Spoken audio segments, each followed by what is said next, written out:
Hey guys!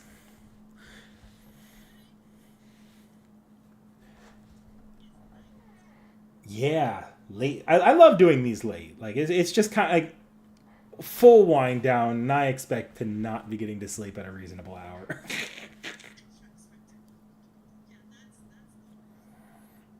So, what kind of tea are you bringing in today, Seki?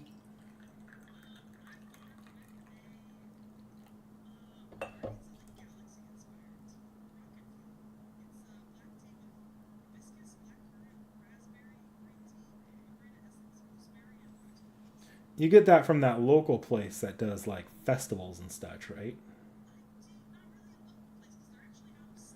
Oh,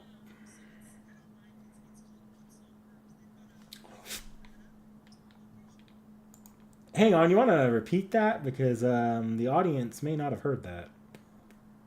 What did you do? Nothing. This is Nick Dack's fault.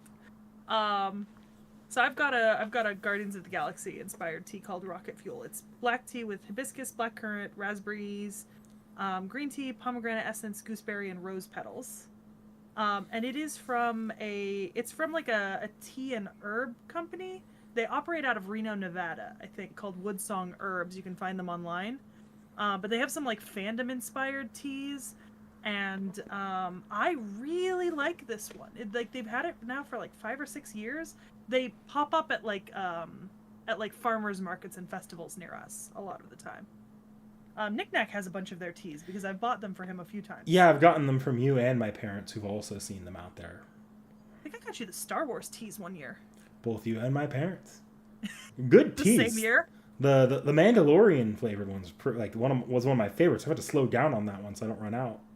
Oh, that's the mint one. I don't like that one. Really? I'm not a mint person. You know that. It hurts. Fair enough. Fair enough. Today I've got mine. Nothing quite that fun. I've got Trader Joe's Blood Orange Rubios Herbal Tea Blend. See, mine's even a pretty color. I mean, mine's. I'm pretty sure that's orange. I'm pretty sure. Pink. Is that pink? It was pink. Nice. Almost red, actually. Well, it's a blood And, orange, so yeah, it makes sense. unlike last time, You've actually I got have more tea. refills. Yep. So I Huh. can re-steep my tea leaves because loose leaf tea leaves are usually good for at least 2 to 4 steepings, depending. Christ, doing this once it actually heats up is going to be fun. Y'all might see me with like Iced tea. pure leaf, non-sweetened iced tea. Like The forget way going that fancy with brewing. Knick-knack, the way that you are gonna catch me making southern sweet tea out of my normal teas. I See, sold the tribal. Why? Matthew pulled out. Fuck. You know? That's so disappointing. All right. y'all don't understand. There was this like pre-stream subplot of Seki calling for her mother to give her updates on this episode of a Survivor that they're watching reruns of right now.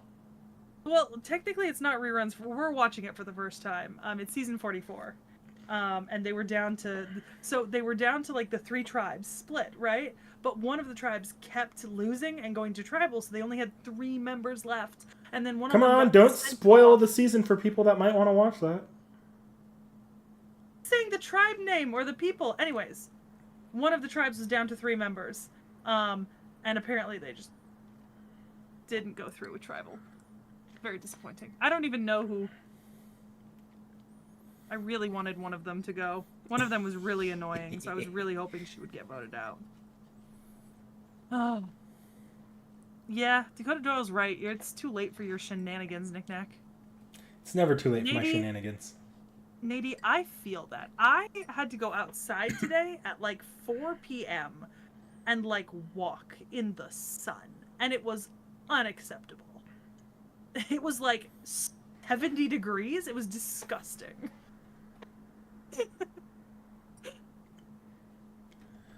70 degrees? I know it's disgusting. I mean, it might have been. I'm trying to think. You know what? It actually might have been significantly lower than 70. It was just hot because it was in the sun. Remember, guys, this is the girl that's looking at spending her summers in Egypt on digs. Hey, remember, guys, this is the girl who did successfully spend 2 months in Greece where the temperature never dropped below 95. I missed the days right after you got back from that. Those were some really, like, there was a lot less bitching about the heat that summer than there normally was. Oh yeah, I had like a month-long acclimation back to like California fall climate where I was like, it's too cold. Like we should go out in the sun. I need a sweater. It was like 75 out. She Now I'm made like, she made me turn down the air conditioner once. I did. I was freezing. It was torture.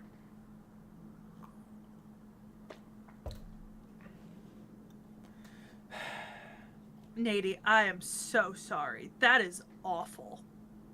That's disgusting. Translation for Knick-Knack. It's about 107. 105 to 107. I didn't translate to 105 or 107 off the top of my head, but I could tell that was hot. Yeah. Oh. Yep, 109. Like, I knew it was above 105, but I wasn't sure of the exact number. Ugh.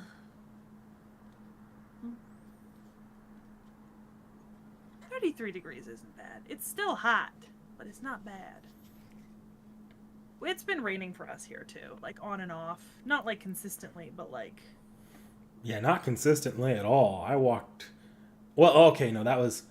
Oh, you know what? We can talk about that. They know we're in the we're in generalized California, so Yeah. they can know that we went to go visit visit San Francisco. Yeah, we went to see the Asian Art Museum because Warren wanted to go with us, and we do like visiting museums. We've done the museums down there a few times, and then we went to Japantown, and it was all nice and bright, and then when we were walking from one side of Japantown to the other, it poured Badly. for like 10 minutes, and just 10 minutes. Which is why I decided to immediately go get ice cream. Uh-huh. I'm a weirdo. You know what, Dakota Doyle? Knick-Knack, in fact, sent that to Realm in our group chat. I sent a couple things. I actually do want to talk about the Switch 2 presentation at some point. I know a few things that'll interest you, Seki. Or a few things that'll, like, set you off as, like, what the fuck is wrong with them.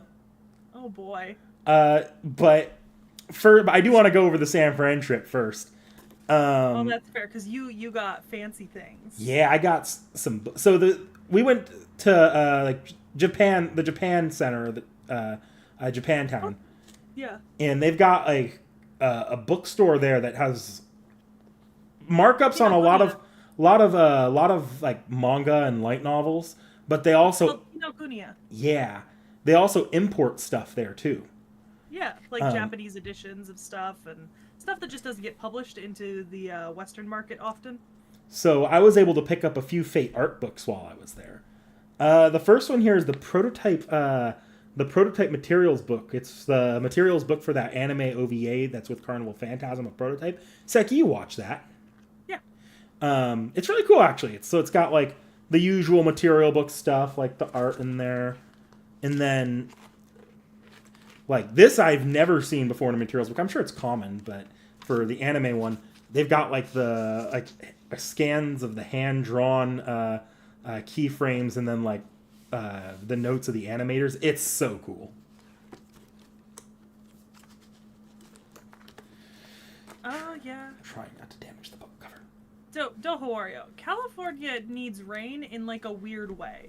The parts that need rain don't get rain, and then they steal water from the parts that do get rain, and then the parts that do get rain don't have enough water because the parts that don't get rain steal our water. Hey, Jen's joining in time to tea time for breakfast. That's like the other best time to do a tea time. It genuinely is. Or like tea time. Yeah. Like so 3-4 in the afternoon, tea time. See, I can't do that. I've got a thing called a day job. So the other book I got here. So if you've seen my haul video, the stuff that I just had prior to even doing a lot on the channel, or from like in the middle of the channel, you've seen that I have a few of the FGO material books. This, I skipped to 13 because I didn't have 3, so I wasn't just going to collect them in order, but I wanted to pick one up. 13 here is specifically, we need to not show a spoiler here. Seki, pick a Fey Knight. Pick a Fey Knight? Yeah. Barghest. Perfect. I used Barghest today on stream. Perfect. And I need to pick one that's a lot less spicy. Here we go. It's the Avalon the Fey art book, and like Avalon the Fey is such a big chapter. This is just Avalon the Fey. That's fair. So, oh gosh, let's not damage the book. Don't damage it. Y'all got a front row seat to watching me slide that in wrong too. We really did. That was so close to the camera. It hurt me a little bit. The last one I got, and this is why I saved this one for last, because it's like the most relevant to what I've been doing on the channel lately. This is just the Fate Extra material book. When I got this, I thought it was just going to be Fate Extra, but no. This is, well... Can I get away with showing this on screen? Sure. Saucy Gil. But I that... love you, Gil. This isn't just Fate Extra, it's CCC as well, and it's got some of the CCC beta material, and I'm pretty sure that's stuff that was directly leading into Foxtail. It looks like it's also got like lore or interviews in the back here. I'd love to like go over it with like a Google Lens, or maybe in like 10 years when I can actually read Japanese decently okay, I can look it over. But that's fair. Yeah, that was my haul from things. Japantown. I've got a few things too, but my stuff is not necessarily anime related. I actually picked up some stuff at the Asian Art Museum.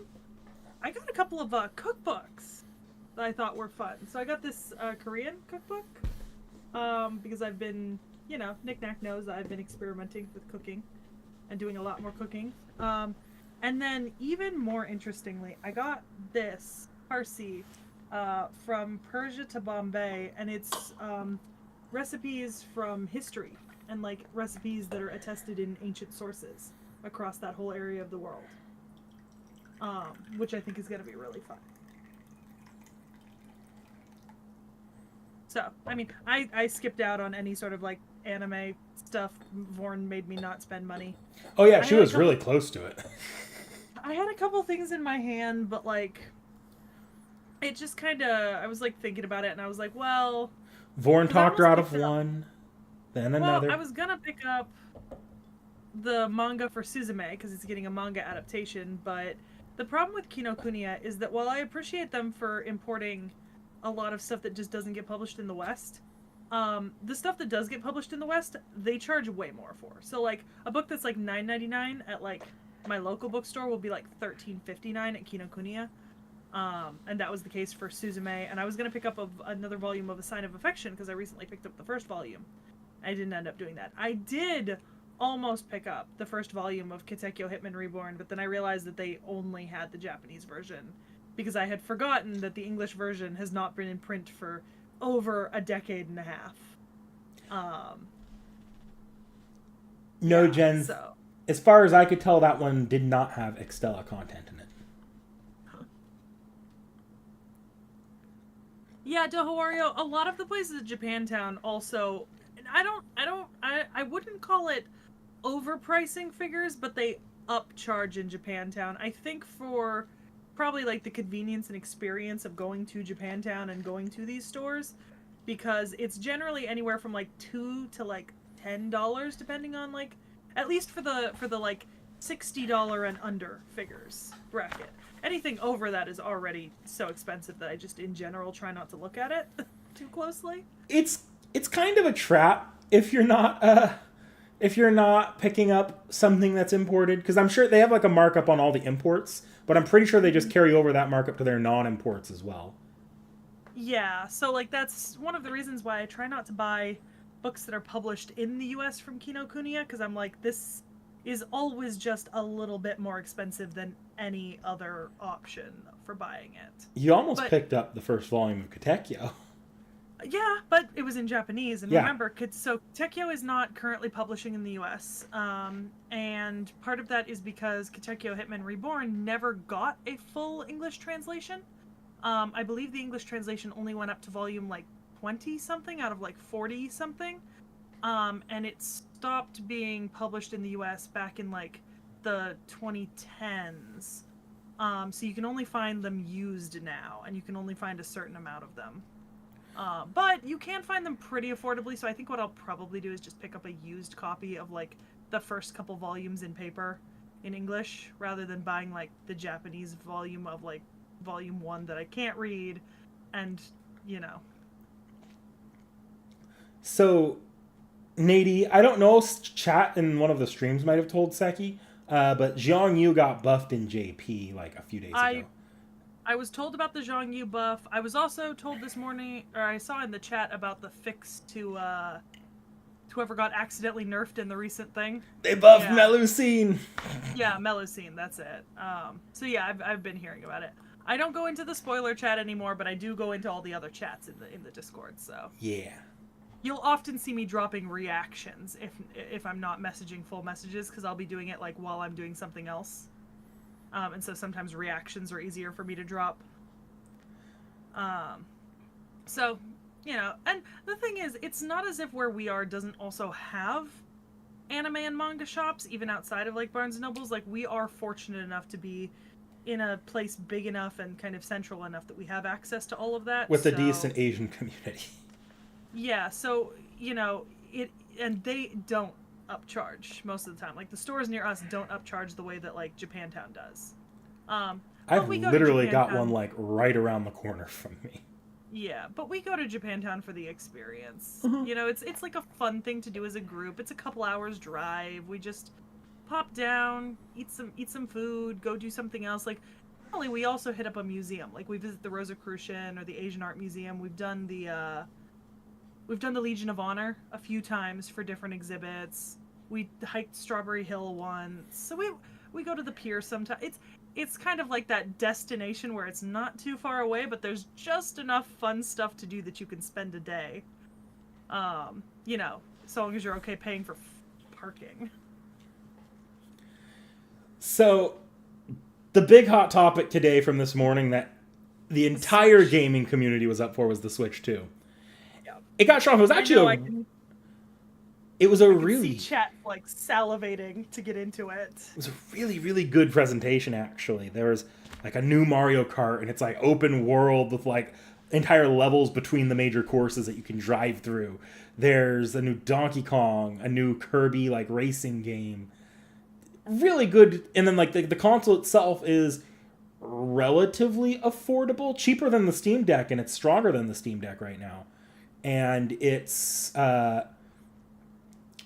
it looks really good. How much is it? Because, well, isn't Steam Deck is, what is it, like $3.99 and $5.99? Or am I wrong? $3.99, $4.99? I'd have to look at the price that they're charging now. I'm curious, so I will check. But it is $450 for the Switch right now, the Switch 2. So it's not cheap, but it's an okay price for what people were worried about. People were worried about top-end Steam Deck price. Okay, the normal Steam Deck's $399, the 512 gigabyte OLED is $549, and the 1 terabyte OLED is $649. Yeah. So it's not bad. It's not good. It's not bad. But that's what people were worried about.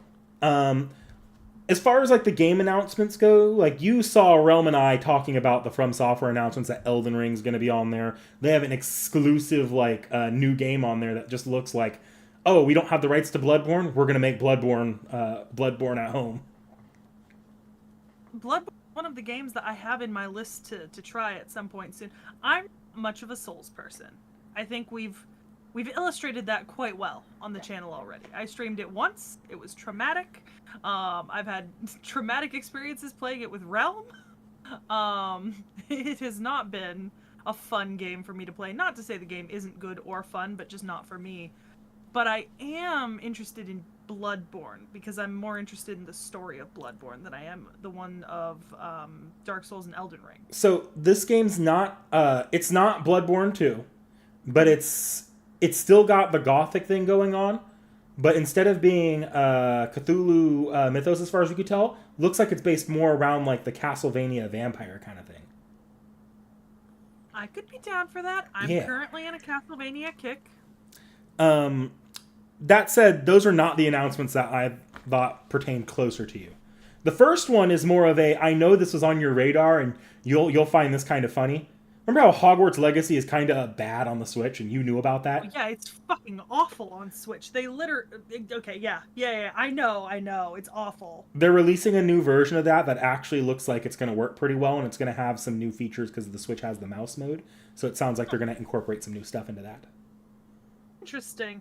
I'm interested in that because famously the Hogwarts Legacy Switch game is awful. Like literally they couldn't even like you can't even do like the open outdoors scenes in the game. They had to like gate everything into like outdoor corridors and like block off huge areas and stuff because it was just too big to be run originally. Like I don't expect that to sell a Switch 2 for you, No. but if you happen to ever get one, like that's the Yeah. kind of thing where it's like, "Oh, Hogwarts Legacy on the go." Like in your bed, Yeah, but I have it on the PlayStation, which is also in your bed right now. So that does... which is in my bed right now. The other game is one that not a lot of people are talking about, but it is a pretty it's one of those things where I'm like, yeah, this is worth bringing up to Seki. The studio behind Hitman, the Hitman game is coming to the new Hitman game is coming to Switch, but they also announced at the Switch presentation that they're going to be working on a James Bond video game. Ooh, not enough for me to buy a Switch if I can still play that game on the regular Switch, but Well, it won't be on the regular Switch most likely because the regular Switch is like being phased out. You've seen what newer games are doing to the regular Switch. Go see Hogwarts Legacy. Not. Go see Hogwarts Legacy. I thought that was just because Hogwarts Legacy is too big for the fucking Switch. Hogwarts Legacy is one of the more like one of the later life Switch games. Later life Switch games from third parties chug. That's why people were like, we need the Switch too. So Yeah. I imagine with that one, it depends on it's probably coming to other consoles though. So I figured that one didn't get an exclusivity. Yeah, I'm gonna be so entirely honest. You have a better chance of me buying a Steam Deck than you do me buying a Switch at this point in myself. I just don't currently have enough investment in the titles that are exclusive to Switch to be willing to do it. Meanwhile, I have a fairly hefty investment into my Steam library, and I have got plenty of Steam games that can be played on Steam Deck. So, for me at the moment, Switch is not really a draw. It's funny to hear about, and like good for people getting a new game that's kind of like Bloodborne-esque, but not for me, fam. But the thing what I think is going to be like, what you probably be like, wow, what the fuck, is Nintendo basically signaled the direction that video game pricing is going into, especially in the current economy. So games on Nintendo Switch, the standard was $60. PlayStation, with the introduction of the PS5, sort of upped that to $70, and only one Nintendo Switch game ever came out at $70. So while Nintendo never has sales, which is your big contention with them, they never raised the prices for brand new games, which is what PlayStation did. This is the news that kind of lit the internet on fire, though, and everyone's up in arms over it. Switch games are going up to $80. And it looks like the prices are going to be a lot more variable. And a lot of people are freaking out about this, which is fair. That is a steep price hike from what was $60 only 3 years ago for Switch games. But you know why? That's foul. But it's also Nintendo getting ahead of what's pretty much been signaled prior to this being the industry trend. Because people are talking about GTA 6 a lot. You've heard about that, right? Yeah. Analysts are saying they're looking at launching that at about $100 for that one game. And that's all consoles. So people are thinking... Respectfully, I was going to say no offense. No. Full offense meant. That's foul. I mean, I am already... Here's the thing. For all intents and purposes, I understand the difference between, like, PS4 games and PS5 games, right? In that I know that PS4 games, I typically see those up for, like, $49.99 base editions, like $39.99 and $49.99. And then when you get to PS5, then it's $49.99 to $59.99, right? So, like, $50 to $60. And typically you get to, like, $70 if you're doing, like, deluxe and beyond that, right? And so like I see what you mean by the price hike because looking at the like the generations of games because I do have some games that are PS5 and I do have some games that are PS4. But like I mean yeah, one of the things that's always that has genuinely kept me just away from the fucking Switch is the game prices because they don't have sales, right? Like, and I mean, I don't. For me, it's like barely a consolation that they're staying at like that $50 to $60 range if there's still no sales. Because even though PlayStation went up to like $60 average for PS5, I've only ever paid that price for one game, right? And technically, I didn't pay that price. I made a deal with a friend who bought that game for me twice. And I'm only planning on paying that price myself for one game, and that's with a physical deluxe edition, right? Like, I have built my entire game library on the PlayStation off of sales, monthly free games, and discounts. And that's a big draw for it, to be honest. Like same with Steam, right? I've built my entire library off discounts and sales. And that's really great for me because I didn't know what kind of games I liked, and I just always was kind of guessing at, well, maybe I would like this, maybe I would like that, and now I'm getting to try all of those, but I'm not having to spend $100 a game. But that's fucking foul. Yeah. Like, I'm not happy Nintendo's doing it because they're very clearly doing this for shareholders, but this is the trend the industry is going in. It's getting a lot more expensive to play games day one without a sale. That's disgusting. I'm like, which by the way, chat, Vorn made a deal with me, and I, traded some favors to get to get a copy of Indiana Jones. So I will have a copy of Indiana Jones to play when it comes out on PlayStation. Which I should message him about his end of that deal and see how he's doing real quick while we're here before I forget. But yeah.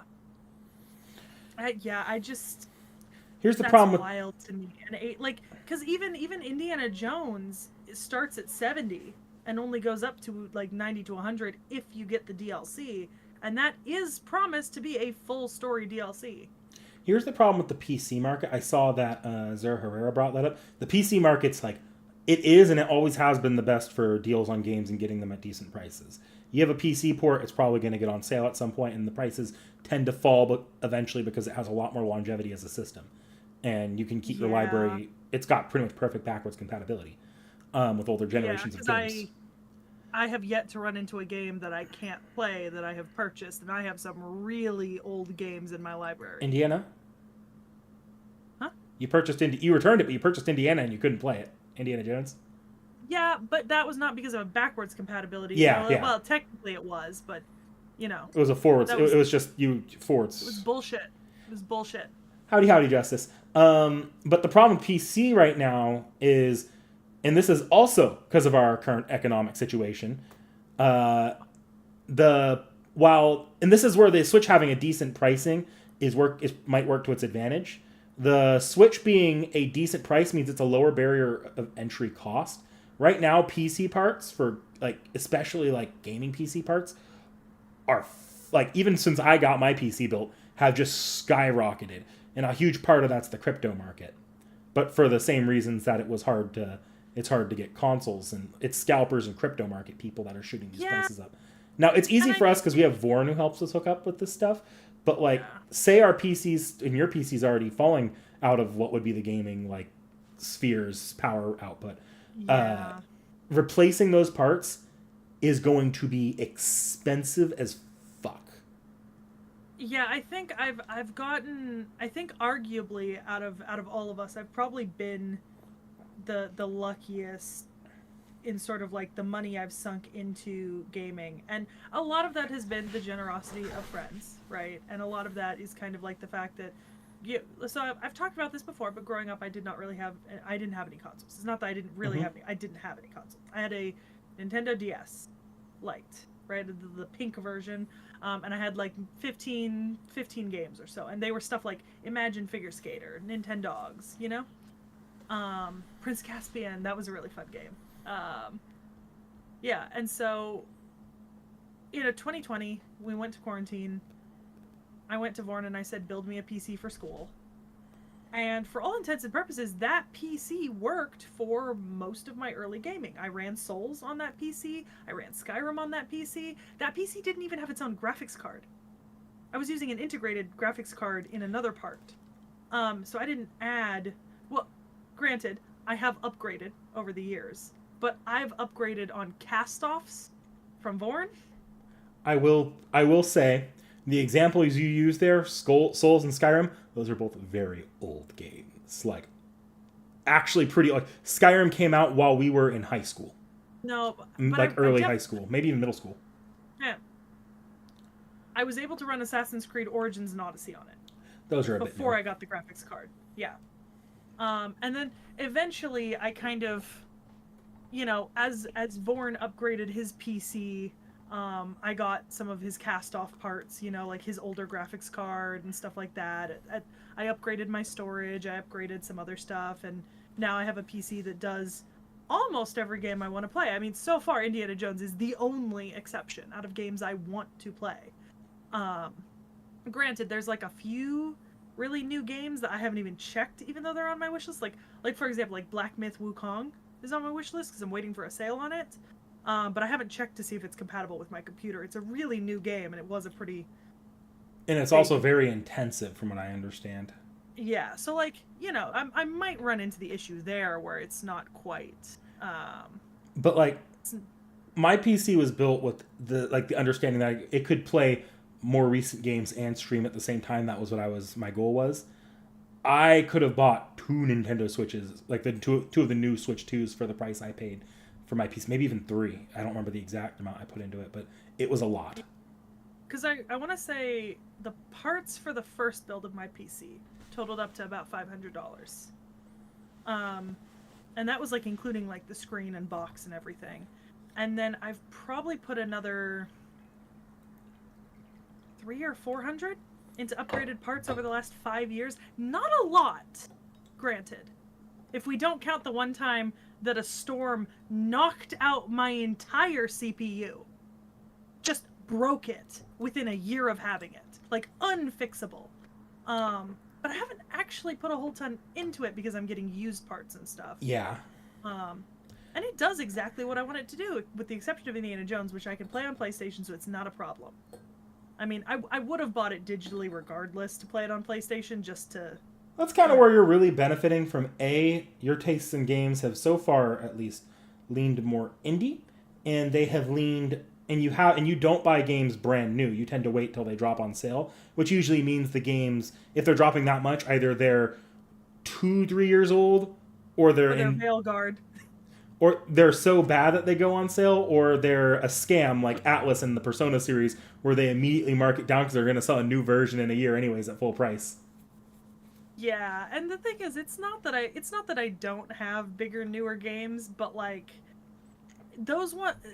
the bigger, newer games I have, I typically get through like not Steam sales, but like either special Steam sales or like bundle deals, because I do actually have like Google alerts out on like a couple different websites where I have game wish lists, and so like I get email messages when games go on sale, like really good sales, and I track them for like best prices, Like I waited like 3 years to buy Anno 1800 because by the time I learned about Anno 1800, the game was already 2 years old, right?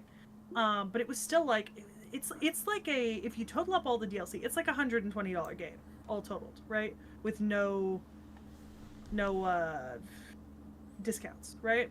But I sat on that for another 3 years waiting, and I just bought the base game for $15. Because they officially ended They ended adding new packs to the game about 3-4 months ago to start working on Anno 117 Pax Romana, which I will be shelling out base price for at launch. So Dakota Doyle asked if either of us are looking forward to any games coming out. I'll answer first because I know my answers more or less off the top of my head. Most of the games I'm looking forward to are ones that were already announced. The Switch Direct was really good. I like the game variety and I like Mario Kart. and I'm interested in a few things like the Bravely Default port and the Elden Ring port. I'm gonna try Elden Ring again, this time in handheld, so I can play it in bed finally. Um, Oh yeah, because that's gonna really add to the experience. Look, playing in bed's a lot easier for me. Anything where I need to beat my head against the wall or run for longer times grinding, I enjoy a lot more in bed. Like, you know what makes visual novels so much easier? When it's just on a tablet and you're just on a pillow. But with that on the Switch 2, I'm looking forward to it. But I'm not like, I might not pick up any of those games other than Mario Kart. I'm gonna get Mario Kart, but other than the like Bravely Default and Elden Ring, I might just skip on if I'm busy or if I already have a game I'm playing at around that time. The games that are like I must play or that I will for sure play, they're like Fate Extra Record and Legend Z, Pokemon Legend ZA. I'm gonna play those, but those were already announced and they're on old hardware. So who knows? Right now, I'm not actually got a system seller for me. Fair. So I don't keep up with game announcements most of the time. Not like the general scale game announcements. Obviously, I usually see if there's a game announcement for like for something adjacent to like a fandom that I'm in or something like that. But I don't. So for me, the games that I know I'm waiting for that I intend to pick up on release, right? Like I will pay the full price, maybe even the pre-order price.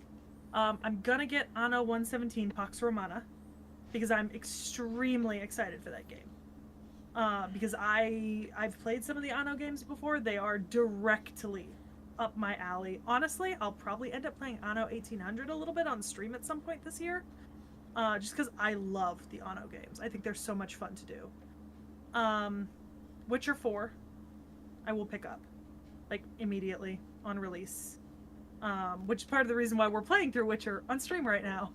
Because I do want to get through a bunch of... I do want to do as much as I can of the original 3 Witcher games. Because I'm not going to be spoiling myself or anything. I know the plot of the Witcher games. I know all the... I know all the stuff about the Witcher series, but I do want to be able to, like, you know, have played the original 3 games before I get the 4th game. Does it... I was going to say, does it count if technically... I added it to my wish list, like, a couple months ago when it was on pre-order, but now it's out? And I just haven't bought it yet. What? Atelier Yumiya. I mean, it doesn't count, but it's like we knew that you were looking forward to that one. Well, that you're looking at. You want to play that? No, yeah. I think actually getting to play Marie and Ryza has sort of firmed up my desire for that game. Have you played Ryza? I didn't realize you started Ryza. I started it a little off stream. I just got the game booted up to make sure it would run okay. Did like a couple things in it, and then like got rid of my save file because I just didn't want to run into an issue. Because some of you may have been there when I first tried streaming Witcher, but when I first tried streaming Witcher, the game glitched out so bad on my computer for some reason, and it was not my computer's fault, but I had to close and reopen the game 7 times to get it to run properly. So, I just wanted to make sure nothing was going to happen, you know? That's fair. Have a good night, Zero Herrera. Yeah. But yeah, I probably should start, like, paying a little bit more attention to game announcements. Like, I should at this point. Like, I'm enough, like, enough into, the sort of gaming arena at this point that I think it would do me good to start paying a little bit more attention to the games coming out, just because it does suck sometimes to find something like 3 months after it came out and be like, oh, that sounds really cool. I'm gonna be honest here. Like, this is a hot take. I think gaming announcements are kind of boring these days. Like, it used to be that it was fun to keep up with all of them, but the PlayStation and like PlayStation's announcement streams fucking suck. Xbox's announcement streams fucking suck. The only ones that are good have been Nintendo's, and that's just because I'm a huge fan of Nintendo and I know the series I'm waiting for. Like the Xbox and PlayStation ones, like their general gaming, they had like PlayStation's big game a couple streams I watched ago was Concord, the game that lasted a month before it got shut down. Xbox and PlayStation are in an absolute state right now as far as their new games are concerned. And but I don't I don't mean watching the streams. I just mean paying a little bit more attention to what games are in development. Like how I knew Infinity Nikki was in development for like a year and a half before it came out. And because of that, I got to sign up for the beta and I got to participate in the beta. You know? Like stuff like that. Because I didn't hear about Infinity Nikki from a game announcement stream. I heard about it because I knew about the Nikki series, you know, and somebody wrote an article about it, and I saw it on my news feed. By the way, Infinity Nikki is coming to Steam, off of the Epic Games Store. That's good. It's always great when they get to Steam off Epic Games.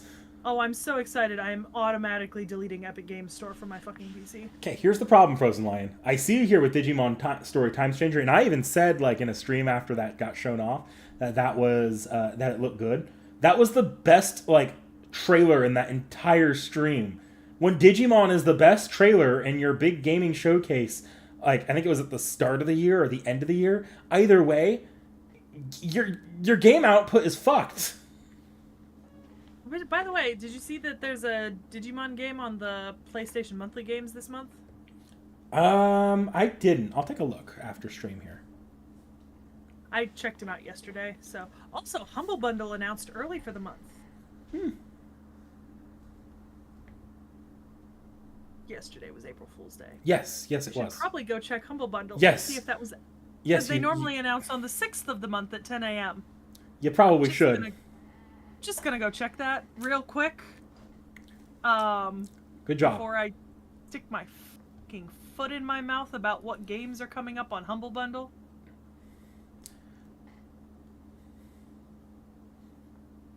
Oh, look. No, they're still there. They're still there. I was gonna joke like, oh, what? You can get Elden Ring on Humble Bundle? Awesome. No, I did. I think I'm gonna pick up this month's Humble Bundle. I will say that. This month's Humble Bundle there's like 3 games I'm interested in out of the 8. But like, with the way Humble Bundle works, if you're usually they do like 3 of kind of the bigger ticket games and then like 5 much smaller ticket games, you know? Like crowd favorites, but not necessarily big earners. So honestly, with the Humble Bundle membership, if you're into even one of the 3 major games for the month, you're getting a great deal. Because it's $11.99 and you're getting 8 games. And normally at least 2 or 3 of them are like $39.99 to $49.99 retail or more. Because that's how I got Hogwarts Legacy on Steam. I got it on a Humble Bundle. And I think Hogwarts Legacy came like in the same month as like Guardians of the Galaxy. So you got like both of those games for $11.99 along with a bunch of other games.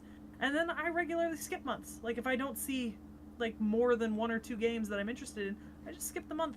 Oh, Chris. I don't pay for it.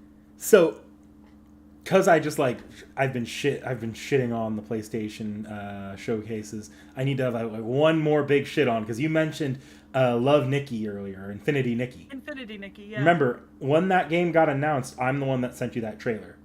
Yes, but I knew about it before that. That trailer was the best looking thing in that PlayStation Direct. That's why the gaming sphere had their eyes so much on it, was because PlayStation's like trailer showcases for that like showcase were that shit that everyone noticed the mobile game and didn't care that it was a mobile game. Okay, but we cannot deny that Infinity Nikki is actually a really good, very well-performing game. Oh, it's well made. I'm still seeing a bunch of YouTubers that I regularly watch get sponsored by them. Regularly. But like the general gaming sphere usually does not give as much coverage to mobile free games than they did for Infinity Nikki. Even Genshin didn't get that. Genshin got the like Genshin was both like mobile game streamers and ad sponsorships. Its general press and gaming sphere was, oh, it's a Zelda ripoff. Infinity Nikki, the Genshin ripoff claims kind of got overshadowed, and the general gaming sphere fully embraced it despite it being a free-to-play gacha game, which is just abnormal. Fashion as well. Yeah, this like is dressing not up your little character. This is not the game the general gaming sphere looks at, and they were looking at it because everything else in that showcase that it was revealed in was shit enough to where that overshadowed a lot of it. But like, Hey, I will say, anyone who's, I would highly recommend it. I think everyone should play Infinity Nikki at least once. It's so much fun. Like genuinely, I've had other people over to my house to like play it, and like everyone I've had try it just says that it's like a really fun game. It's not everyone's cup of tea. Like not everyone is gonna be playing it, but like they've all enjoyed playing it when I put it in front of them. Looks good. It looks like I'd enjoy it for the same reasons I enjoy something like a Genshin or a Xenoblade. Just hopping around the world and going to cool areas and looking Yeah, at no, stuff. there's so many cool areas, and the platforming is fun. And Yeah. they managed to introduce a lot of different, they really managed to get a lot of different dynamic platforming options into that game and mechanics. Thank you, Frozen Lion. Thank you for seeing my point. I'll say Xbox has been better lately, but there's only one reason it's better, and that's because it's baiting people. Their actual first party, like, this is the games coming out on Xbox and PC, are kind of shit. Instead, they're saying, oh, this game is playable on Game Pass from day one. That's why we're showcasing it here. And then they show off Persona, which comes out on, like, every other system. So it's like, I'm watching Xbox to see a Persona reveal, knowing I'm going to buy it on my fucking PlayStation.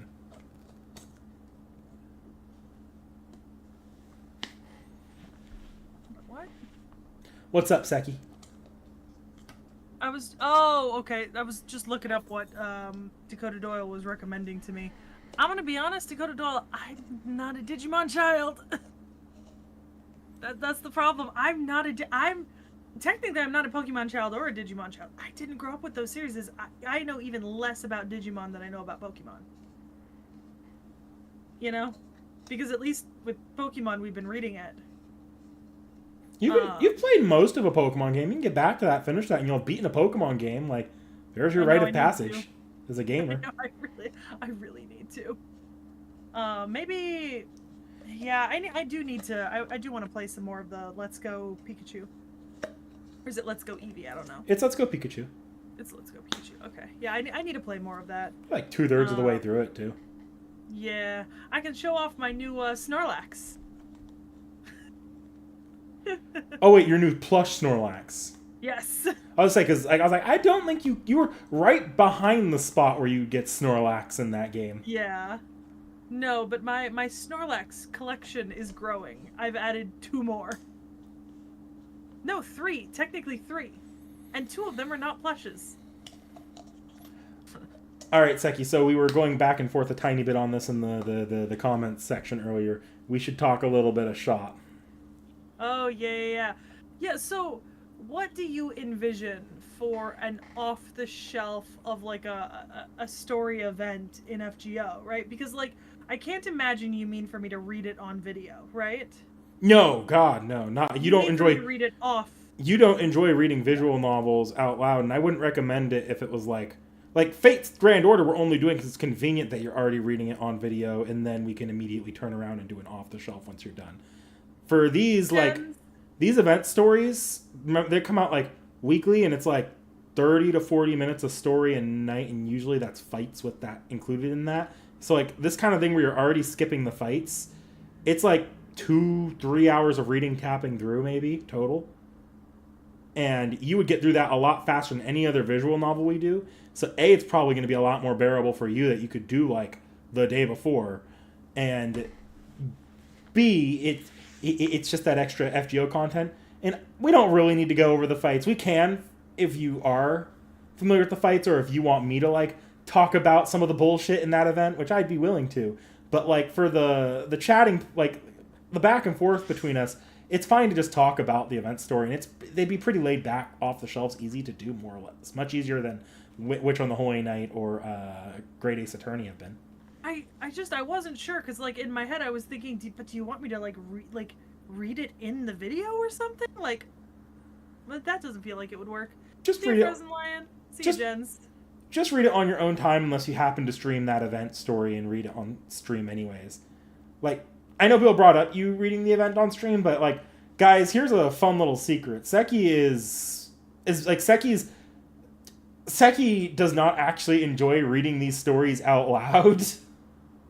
I do genuinely hate it because, and I think I've said this before in an off the shelf, but I read much faster in, like, I read much faster than I am capable of reading out loud. Like, if you notice, sometimes I trip up when I'm like reading, right? It's not because I don't know how to pronounce a word or because I've never seen the word before. It's genuinely because I'm already reading 10 words ahead of where I'm speaking, and I get like I mess up because of that, because it's hard for me to physically slow down enough to read them out loud. And if I was reading them at my speed, flipping through the story, none of you would be able to read it or keep up. Like, I highly doubt it because I move fast. So it's not. The only reason why she does it is because A, it fills up dead air, and B, it keeps her attention on the reading instead of being distracted by chat, like what happened with the Wind Waker streams we tried to do. Those are still like my go-to moment to point out as to why visual novels don't click with you on stream, especially because that's like, it's still funny that you were so averse to reading like basics, like just not even like long extensive story sections, like 30 seconds of story to be told where to go next or what exactly you needed to do next. So you're like, what do I do? I've been running around the same room for 40 minutes now. Well, and also generally with a game like Wind Waker, I think, as opposed to FGO, with a game like Wind Waker, I think in my head I just kind of I'm used to games that are a little bit easier for me to figure out where I need to go next. Like, I've got like quest markers, or like I can mark something on a map and then there will be like an arrow in the little map in the upper corner telling me where to go. So I need like a little bit more direction when I'm playing stories where I'm allowed to like run around in a world. Otherwise, I will just run around in a world and completely not do anything story related.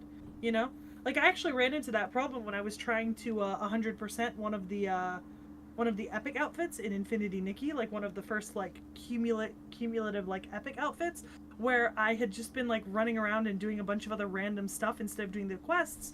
And then when I went to start like crafting, I was so far behind on quests, and then I had to basically like do all of my running around again, following the quest lines. You kind of ran into that problem on Witcher, where you just like had an entire stream or two where you just had no idea where to go.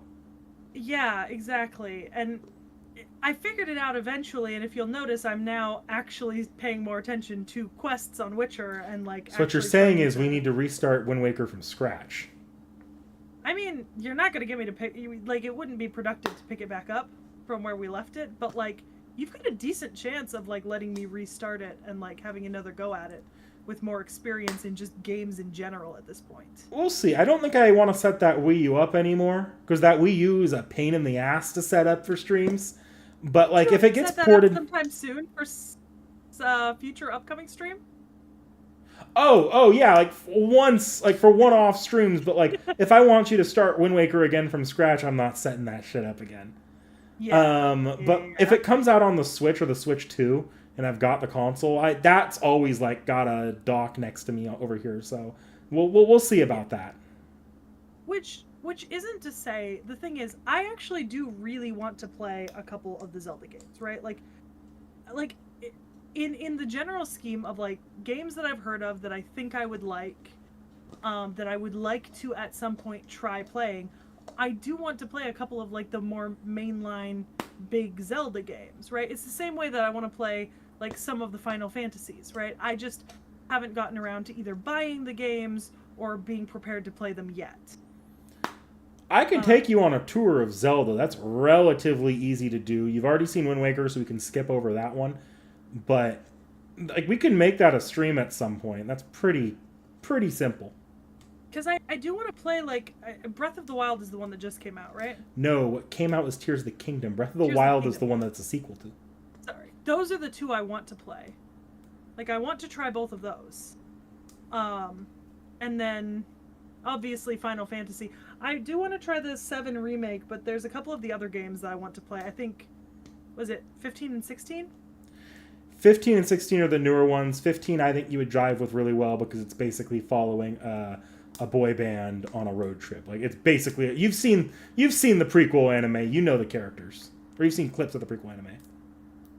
15, the multiplayer one, right? No, 14's the multiplayer one. Okay. So 14 and 15. 16 is the medieval-ish one? 16 is the one that returns to high fantasy, but it's very action gameplay-ish. So I don't know if that one, like even more so than the other ones, which are a little bit more light action. I feel like 16 you can try, but that combat style might not be up your alley as much. Well, though, like those three are on my list, like the Mhm. 4. So 7, and then 14, 15, and 16 for Final Fantasy. I do want to try Monster Hunter. I have Monster Hunter on PlayStation. I want to try it on PC. If you want to try Monster Hunter, you gotta get like a group of us together because Monster Hunter is Yeah. best played It's multiplayer. yeah. Single player, I I've know. tried single player Monster Hunter. It's pretty damn unbearable. I've got a couple of friends who play it even outside of you guys, so I could definitely try to like find a group. But like, I do want to be on Steam, I think. And then I think the other game right now that I'm looking at trying to find a sale for is Helldivers. I've had a couple of my friends have told me that they really want to see me play Helldivers because they think it would be very funny. So if I can find a sale on Helldivers, I do want to try Helldivers.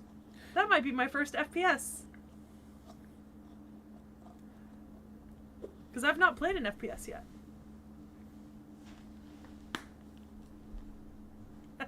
Look, Justice disagrees with I me. knew I'd be picking fights with that one. If it means anything, the Monster Hunter games I played were on 3DS, so To be fair, but like, let's be real here. I'm highly unlikely to go into a game like Monster Hunter without a group unless it's for stream. but that's Like, probably the I context don't where game you'd alone. Yeah. that's probably the context where you would pick up Monster Hunter in the first place, Yeah. and I don't think you should go without a group on stream either. It's just significantly more fun with people, apparently.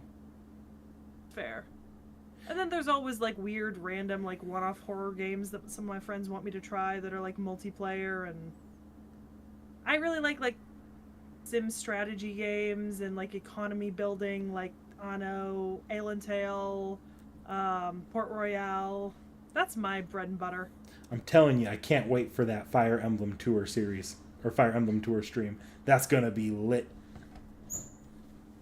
Lit like fire. Fire Emblem. Eh? Eh? Eh? Not funny. Damn. I have not What? tried The Legend of Heroes. I've heard of it. I've heard good things of it. I haven't gone and tried it yet. Pikmin's delightful. It's like,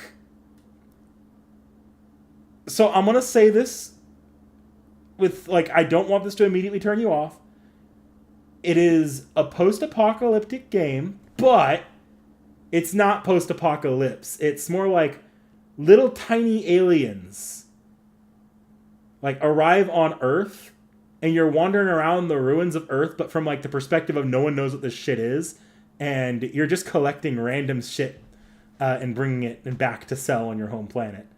So it's kind of like you're finding the remnants of our civilization and selling them.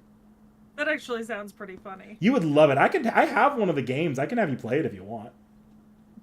It does sound very funny. It sounds like it would appeal to the anthropologist in my soul. Honestly, if there's any Nintendo game that's like your kind of game, I do think it would genuinely be Pikmin. Those games are very chill, very like its fans are like love those games, and it seems a lot more up your alley than some of the other games I've had you play. I want to say I was just thinking about a game and I've completely forgotten what it is. That's regrettable. Damn. Yes, Path of Radiance will be on the Switch. I am looking forward to Path of Radiance. Fire Emblem? Yeah. I've never played that one because that one retails for, or that one on the secondhand market now is like $100 somewhat to buy because, not price hikes, but because of scalpers and the used game market being kind of shit. Yeah. Yeah, I can see that.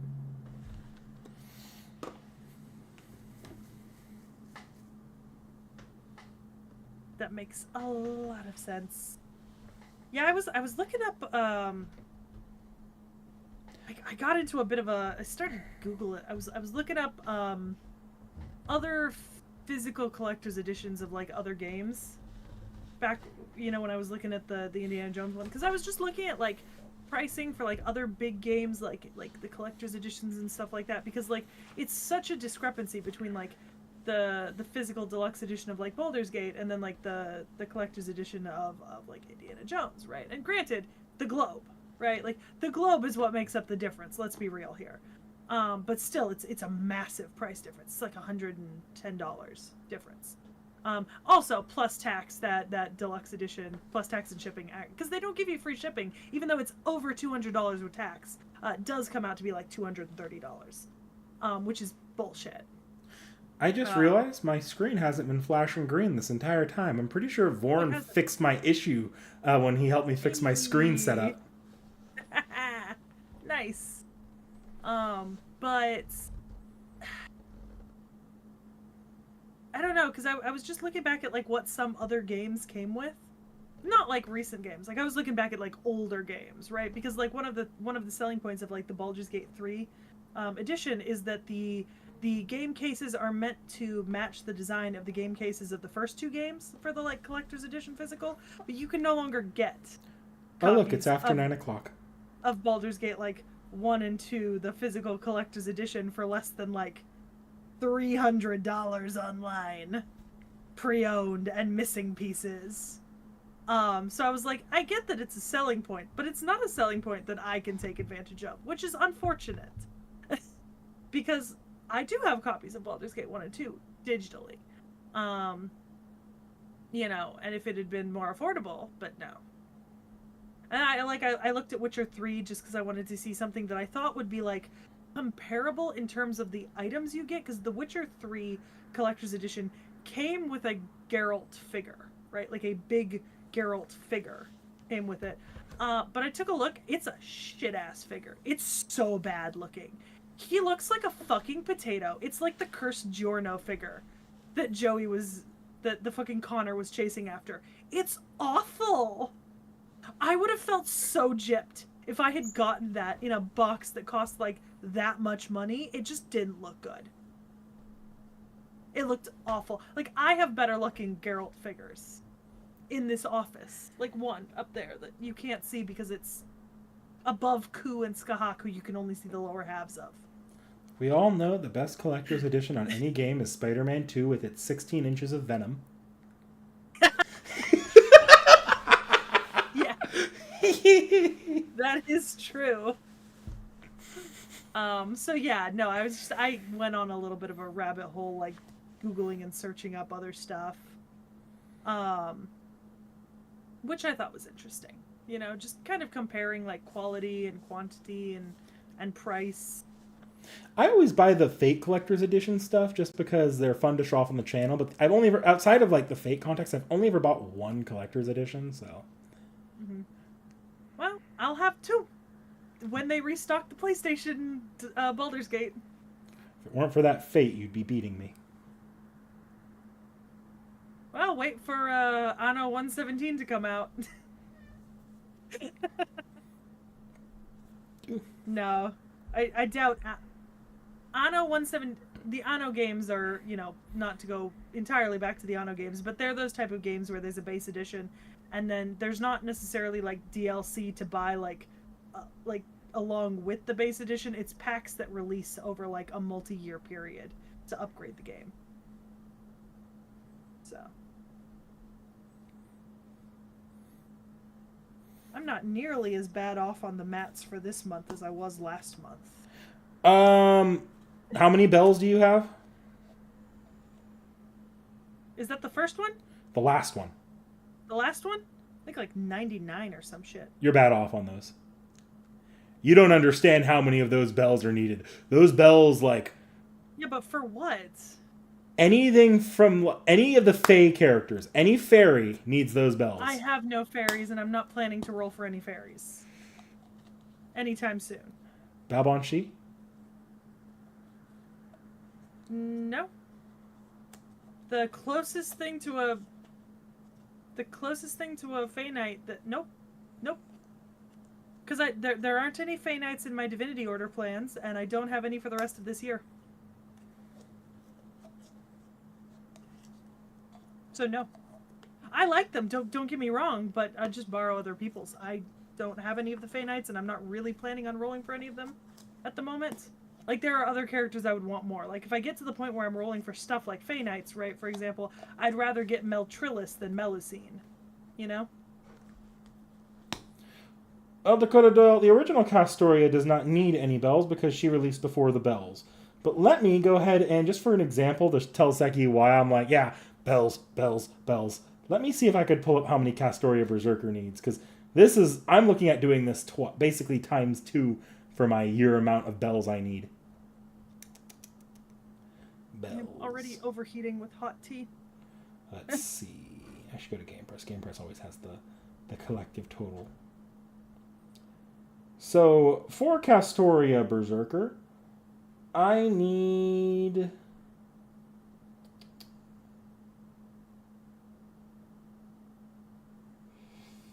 I'm just gonna... Hold on a second.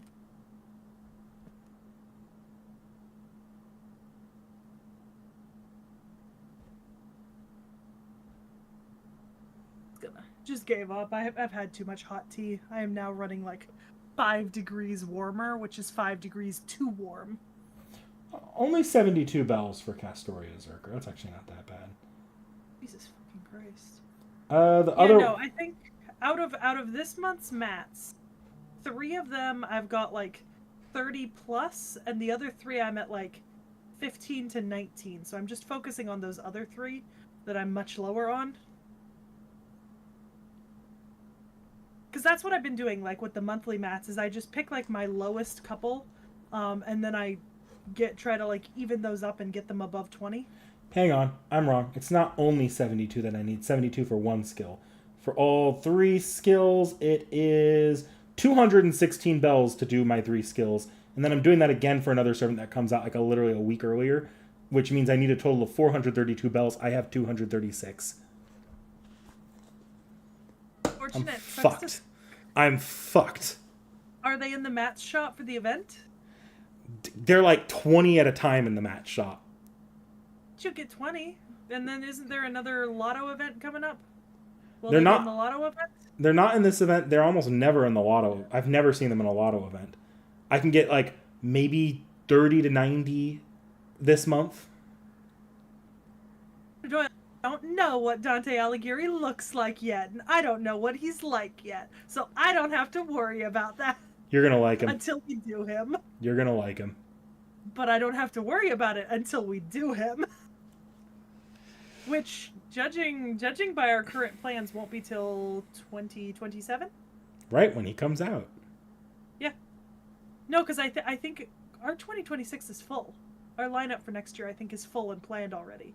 So at this point, we're just filling in the 2027 slots. Is it full and planned? I'm pretty sure we actually failed to fill up the 2026 so far. Wait, let me take a look. Here, I have it up. I can look. Oh, you're right. We did fail to fill it up. Yeah. This is right, 2026 is the one we were like, oh shit, not enough new servants came out this year that we could do. On that note, do you want to do Dante Alighieri in 2026? We'll see. Let me see what our options are this year. Dante Alighieri might be a really good one to time, but I'm not sure about that yet. We also might not have the luxury to do a lot of timing as we get closer, so we'll see. I don't know. There's at least one character in NaNoWriMo month I would happily kick out in favor of Dante Alighieri in 2026.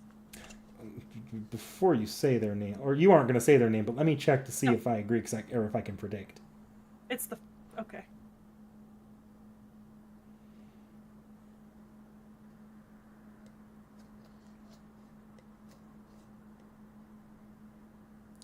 I know who you're talking about, looking at them here, between those 3.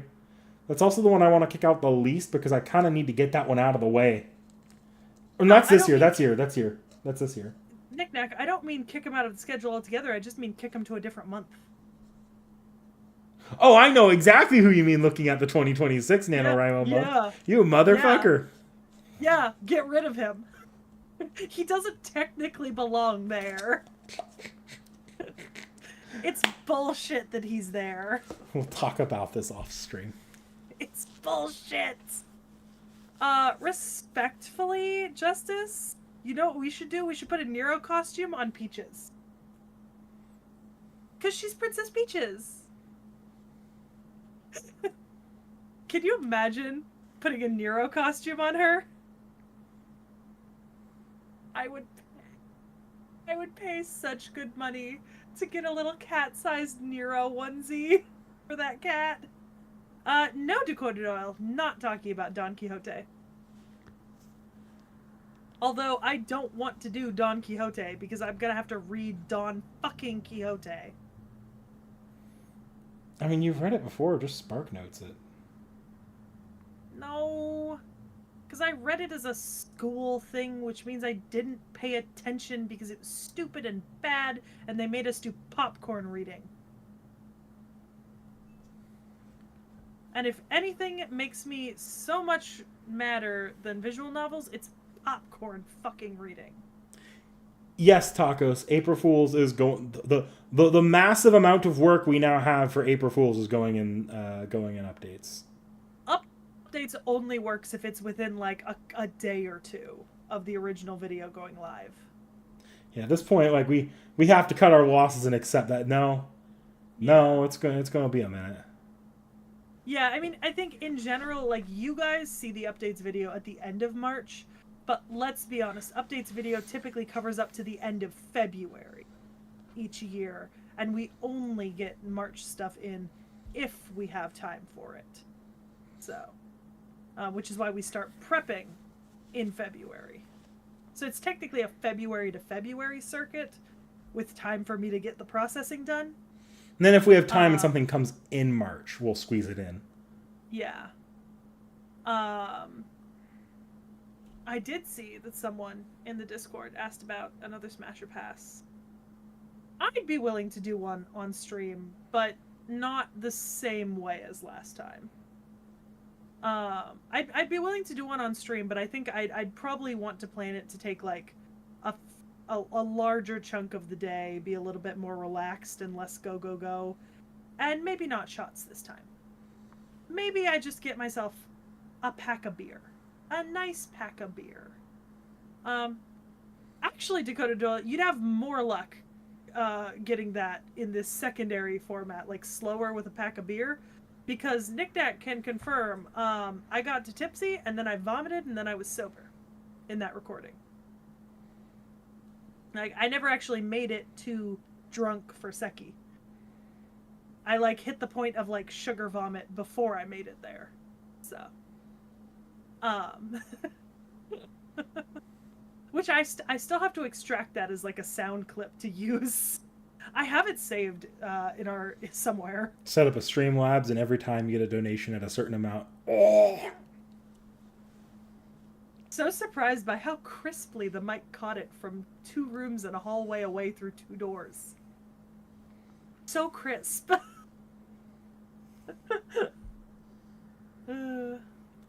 Oh yeah, I saw you ask about that earlier, Dakota Doe. I didn't mean to ignore you. Sorry about that. Epic Around, we'll do FGO Part 1, and then we'll see. If Seki's still willing to stream FGO after Part 1 is over, that is what we would go to next. We'd go to the Epic Remnant chapters.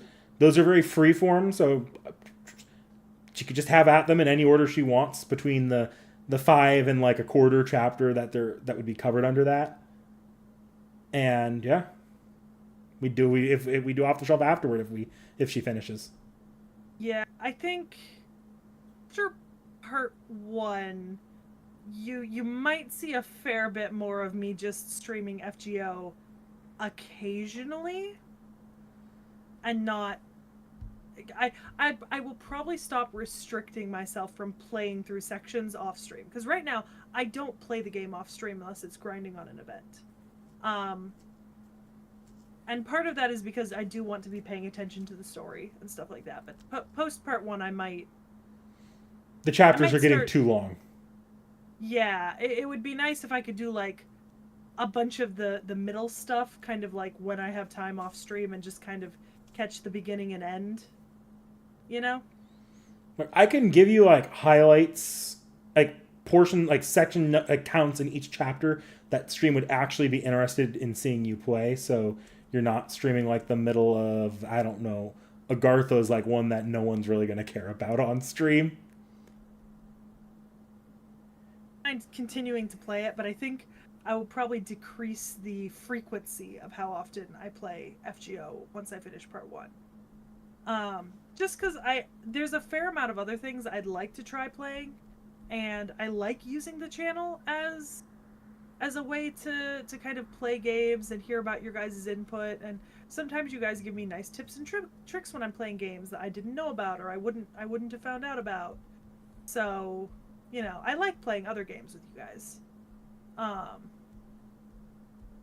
And I'm still kind of testing and trying a lot of different games, and there's other games I'd like to play. I was like, Tacos has asked if I'd play Assassin's Creed Black Flag, and up until I finished Atelier Maria, I just didn't have time for it, even if I was streaming like 2-3 times a week, because I'm pretty committed to Witcher at the moment.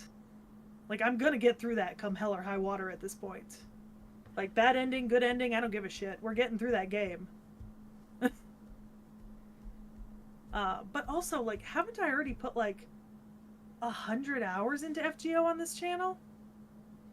I could count up the hour counts if you'd like. I've done it before. It's a lot. Yeah, I mean, maybe.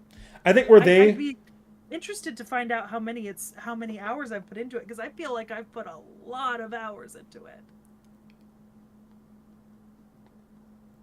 You have definitely put a lot of time into it. I think if there's any level of disappointment on the channel side, you would be dropping the game as a consistent streaming thing, just as the game actually starts having stories that are trying to be stories and not just characters talking for way too long about nothing. Perhaps You're cutting out, by the way. Oh. Yeah, you're, shouldn't be on my end. Okay, you're back. I think it's Discord. Perhaps my contribution to kind of FGO content on the channel outside of React shifts into more of an off-the-shelf style for each of these like chapters, talk about them and review them kind of afterwards, talking about the story and stuff, as opposed to reading through, because when the chapters get like so long, I mean, how long is Babylonia? Someone said 22 sections today. I said 22 sections. Both the first 2 sections have been 5 to 6 different. I'll say this, and this is something that carries over for pretty much every chapter going forward. The early sections are always a lot longer than the later ones. The later ones tend to go they tend to be a lot more concise, because the early ones are setting up all the world building. That said, there's also just a lot more story. I could literally send you the word count for like story by story if you'd like, just so you can see how it grows. They get really long, and we brought up that reading on stream thing being a bit of a roadblock to you. There is a second option here, but I don't know if it would be optimal for anyone. Because the second option is that I find transcripts of the chapters, right? Read them in advance, and then just skip my way through playing the fights on stream while talking about the story. Yeah, I don't know that that's necessarily optimal, because that's... Yeah, because I think what it comes down to is I'm not sure I can see myself continuing to spend like 6, 7, 8 streams on an FGO chapter, necessarily, because I'm just gonna take a look at some of my... I'm gonna take a look at some of my lives and see. Filter by FGO. Okay. So like, I didn't FGO most of my titles. Okay. I need to standardize my titles. Or just stick them in a playlist. Yeah, I have not done either. But like, for example, hey, Camelot was 8 streams, and I mean, it's 3 hours to a stream approximately each time. That's a lot of time. That's an entire day of time just playing Camelot. So Seki, I'm gonna send you something in the. I'm gonna post it so you guys can see this too when I post it. I'm putting it in the FGO section of the Discord. This is a chart with the FGO chapters by word count, just to give you an idea of like what the chapter sizes look like going forward. This is in Japanese, so don't take the numbers exactly, but you can see them in scale compared to the earlier chapters you played. Okay, I'll stream the LB prologue.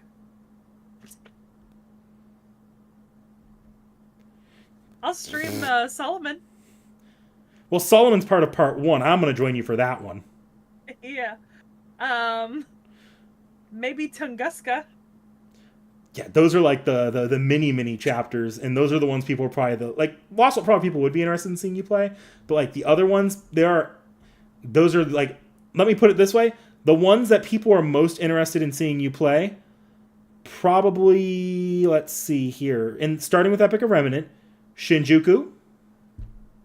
Mm-hmm. I don't know how interested people are in having you play Seraph. I'm going to be playing Seraph on the channel and reading it on the channel.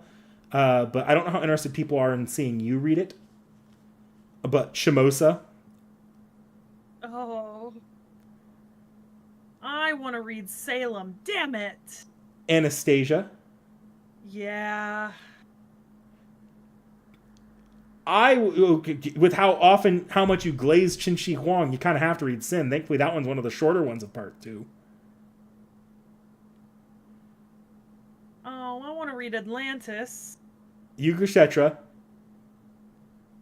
Atlantis and Olympus. And those are part 1 and part 2. Like, see those two lengths? That's part 1 and part 2. And Heian Kyo. And then you see LB 6.1, 6.2, 6.3. That's Avalon LaFay, the most popular story chapter in FGO. Like, people want to, like, those are the chapters people would want to see you play. Fuck me. Yeah. Look. Okay, right now, the best. Here's the deal I'll make. I definitely won't be keeping up with FGO on a once a week schedule after part 1. Maybe you can get me twice a month. Might be willing to do twice a month. What But like, might be the best? Well, if that's one option for in between. Another option, if you're still interested in playing FGO at all, if you want to be like, this is what I actually did for my streams on gaming. Because I noticed the views going down on my gaming, on like just playing JP's gameplay side.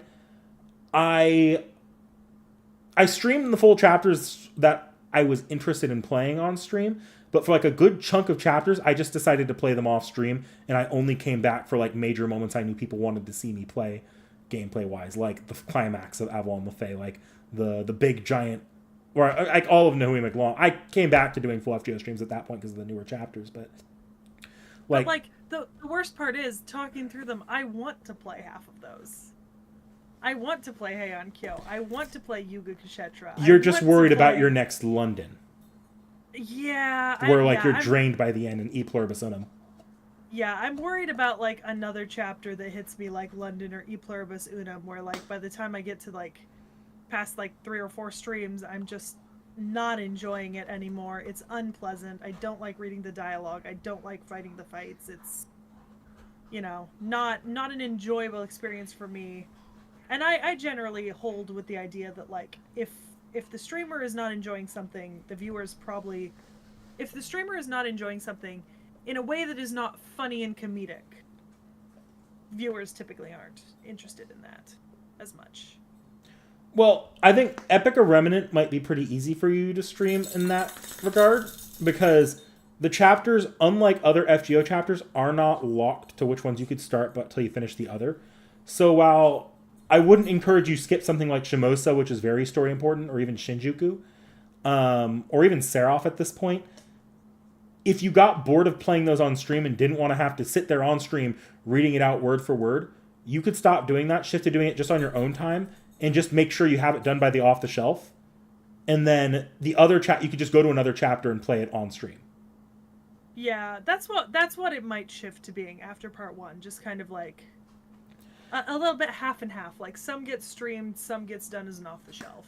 Starting with the Lost Belt prologue, though, the second part, that's mostly not true, and it's even the chapters it is true on, I don't encourage you to do it, just because it's a lot more the story's a lot more linear, a lot more of an ongoing story, episodic story. So that's where things get more complicated. So you would still have to push your way through a chapter. I can talk with you on that. There's a few ways we can go about that if you still wanted to play at that point. But the easiest way... a future problem as well. The easiest in between right now that I'm seeing is if you want to play highlights, I can tell you the highlights, like the specific sections the viewers would be interested in seeing, or where like the climax of a chapter starts if you wanted to only read the climaxes. Yeah, it's fairly far in the future though, because I need to get through Babylonia and Solomon first. And that's going to take you at least another few months. My goal is to have it done by. I have a finish date. I'm pretty sure we timed that well. Let me take a look. Yeah, no, there is a point where I need to be done. Let me take a look at the spreadsheet. I want to say it's just Fate Week, but I could be wrong. I think that's what it is, but do I even have it marked? But Fate Week's late this year. Yeah. Yeah, I'm you do just have it wondering- marked. Oh, I do? Yeah, it is. Oh, I don't see it. We're looking at late July, so it's not Fate Week, but it might be right before Fate Week. If we needed to, though, we could shift that to Fate Week easily, Oh, and I see it. it'd be a good one to shift. A and B also, that's more than a few months away. You've got time to spend. You don't need to rush through these chapters. Yeah, I have faith in my ability to get through Babylonia and Solomon by then. That's 3 months. That's April, May, June. Yeah. I have faith. You'll get through it. Solomon's only going to be 1 to 2 streams max, and I'll probably join you for that, or like try to push for it to be on like a longer Saturday stream or something. Oh, actually, I was gonna say, if I hit Solomon in May, or actually in May, I might be invading your place to do some streams while I'm doing a job in your area. That's fine. Look, we'll stream Solomon in May if that's when you reach it. Yeah, or like, I might even still be on, like, the finishing bits of. Look, those are the This streams I wanted to join you on. Is Solomon and the end bits of Babylonia, like Yeah. that? Because once you hit the end, like when I start seeing, oh, we're in the last stream or two of Babylonia, I should probably join T.H.E just because this will be a moment where viewers want my input and interactions. And Solomon, I feel like I have to join you. Yeah, Tacos, that's what's gonna happen. Like, I'll show up, I'll have, like, my tea kettle, my teacups, my comfy chair, my blankets. I'll be like, we're gonna use this, or no. Yeah. I've got the nice No, 'cause, teapot. like, We'll use the nice teapot. I know. I'm just making a joke. You know what I mean. Mm-hmm. But yeah, no, definitely. In May, streaming's gonna be interesting because most of our streams are probably gonna be from your place for the month. That's fine. I've got my Peachy setup. will not laze around. Peachy will not be there. I can set Peachy up. will be home. I can set up the camera in a few different ways. We can have like either both of us at the desk, on the couch. I can have one of us on the couch and I sit and mock you from the coffee table. We've had a variety of setups at my place already. Yeah. But yeah, so that is upcoming. To shift slightly away from Fate. I got this recently. I'm super excited about it. So Bloody Wood's second studio album, New Delhi, came out. And I actually splurged for the physical release edition. Because I was like, I love this group. And I have been following them since before they even posted their first song when they were still doing covers. For anyone, in chat who's somewhat interested in T.H.E.'s music taste, this is Indian folk metal. Like mixing like traditional Hindu sounds with metal. They're called Bloody Wood. This is their second album. I absolutely adore them. This actually has a collaboration with Baby Metal. One of their songs is done fully animated for the music video with Baby Metal. It's called Beckhoff. So, that's fun. Also, what I didn't realize was this fun little thing. It came with a little booklet. The booklet has all of the lyrics in English and transcripted Hindi to all the songs. So I can sing along using the booklet, which is nice. Knick Knack will be hearing these songs in the car for the next 6 months. Well, I don't know. Already Maybe it just gets drowned out with K-pop. Tacos. Yeah, The Who, that's another group. Yeah. I listen to folk metal. Like almost any folk metal that you've heard of, I probably listen to in a playlist. With the exception of my currently glitching Spotify playlist, which has just thrown me into K-pop hell, as Nick Nack is saying. The thing is, I like K-pop. Don't get me wrong. I listen to K-pop. I don't listen to as much K-pop as I used to. I'm a lot more selective about it. There's mostly specific groups, specific songs, older stuff mostly, not newer stuff. But for some reason, my fucking Spotify playlist has 500 songs on it, and of those 500, maybe 30 of them altogether are K-pop, right? And yet you literally experienced this Monday. Every other fucking song is K-pop. Sometimes it's 3 K-pop songs in a row, and I have enabled the random shuffle. Dakota Doyle, Solomon, like the anime movie. The anime movie is what he's probably talking about. Oh, yeah, probably. Look, I'm gonna be honest here. The anime reviews for FGO have been tied to when they get to certain points in the D&D campaign, just because I'd like to get them through the D&D campaign on that before I have them watch the movies. Problem is, we've kind of stalled out in the D&D campaign to the point where we're playing once every 2 or 3 months. Actually, which reminds me, after we finish Critical Role, Camelot. Yes, I've got both Blu-rays, so we'll... Before we start Korra, I am not waiting till after Korra to do Camelot. I am not. Dakota Doyle. Oh, Jesus. Dakota Oopsie. Doyle, I will be, Solomon will be included in the part 1 review. Like the Solomon chapter. At least, if that's what you mean. If you mean the character Solomon, I don't know. Yeah, you would think, Tacos, we're not even watching it for the channel. You would think, but no. No, because Nick Nack here had not seen Atla until I showed it to you a while back. Like a year or so ago, I think we watched it, a year or two. And we were like, we'll watch the stuff before the new series comes out. And then you pointed out that we should probably consume Korra. Before the new series comes out. Look, I gave myself plenty of time to sit on Atla. That was my logic here, is I needed to have time to sit on that series and actually get a little bit nostalgic for it, so I could be let down by like every other Atla fan when I watch Korra. Yeah, and now we're both. I'm gonna be let down a second time watching Korra. Yes, Tacos. My favorite character in Atla is absolutely Toph. Fucking Toph. Let me count the ways. A 1, a 2, a 3, 100. Toph is the yeah, and Dakota Doyle, the Solomon Seki Reacts Fate, that's also being delayed until that one is delayed until Seki finishes the Solomon chapter.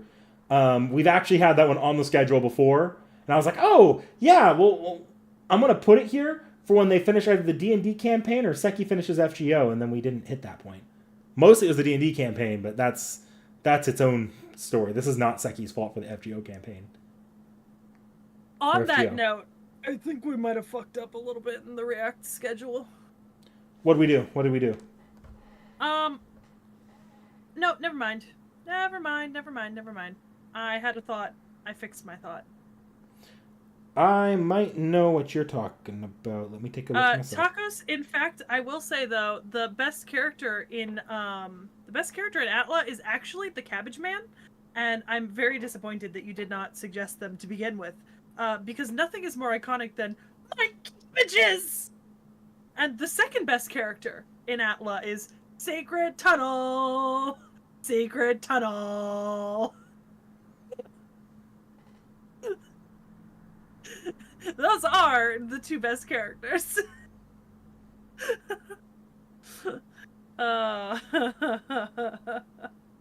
Yeah, so I saw someone making hair clips online recently, and they literally made an Atla Cabbage Man and his cabbage cart being destroyed hair clip, and I'm so tempted to spend the $20 to get it. Like, that's way more than I would normally ever spend on a fucking hair clip, but it's so worth it, I think. I'm so tempted. It even has dangling cabbages falling out of the cart. Melon Lord that's number 3. That's number 3. If I'm being serious... Hang on. Number 4 is There Is No War in Ba Sing Se. if I'm being serious and not memeing, my favorite character probably it's Toph, and then followed by Uncle Iroh. To be honest, I feel like such a like 13-year-old emo saying this, but like I do actually genuinely really like Zuko. He is my favorite character. I think I didn't like him as much when I was younger, and I think it was because I didn't. It was annoying that he was kind of like always there, but like kept changing. And now that I'm a little bit older, I'm like, oh, what a complex storyline. I enjoy this. The angst, the pain, the self-discovery and development were something that I had to mature to really appreciate. Because as a kid, I was like, ugh, emo boy. And now as an adult, I'm like, fuck, my opinion's gonna sound like I'm a 2007 Hot Topic kid, but it's Zuko. And then Toph. No, I did not call Zuko Shoto. That was the first time I said Zuko just now. I said Iroh. Yeah. Toph and Iroh. Those are the only two Atla characters I named today. Before I said Zuko. But yeah, no. So, I don't think... You know, Atlas actually led to one of the first arguments we had over what can go into the random hat. Right? Like when we've been talking about it. Because... no, Tacos, he did not. So Atlas, one of the first fights that like Nick and I got into over what could be submitted to the random hat, because I mean it's an anime hat, and like Atla is pretty explicitly inspired by anime, right? But it's not anime per se. It is an American cartoon, right? Mm-hmm. But the thing was, because we hadn't had this discussion earlier, Vorn and I had already put stuff into the hat that isn't technically anime if we're defining it as like animation produced in Japan or even in Asia, because Vorn had added some Chinese stuff, which technically are not a lot of the time that's not listed under anime. It's listed under ONAs because they're usually net animations. So Vorn had already added some stuff like that, and I had already put in Hunting Secrets and Seekers at that point, which is Italian and is explicitly said to be based on anime, right? Hunting Secrets and Seekers comes from the same creator as Winx Club, which I did not put in the hat, do not worry.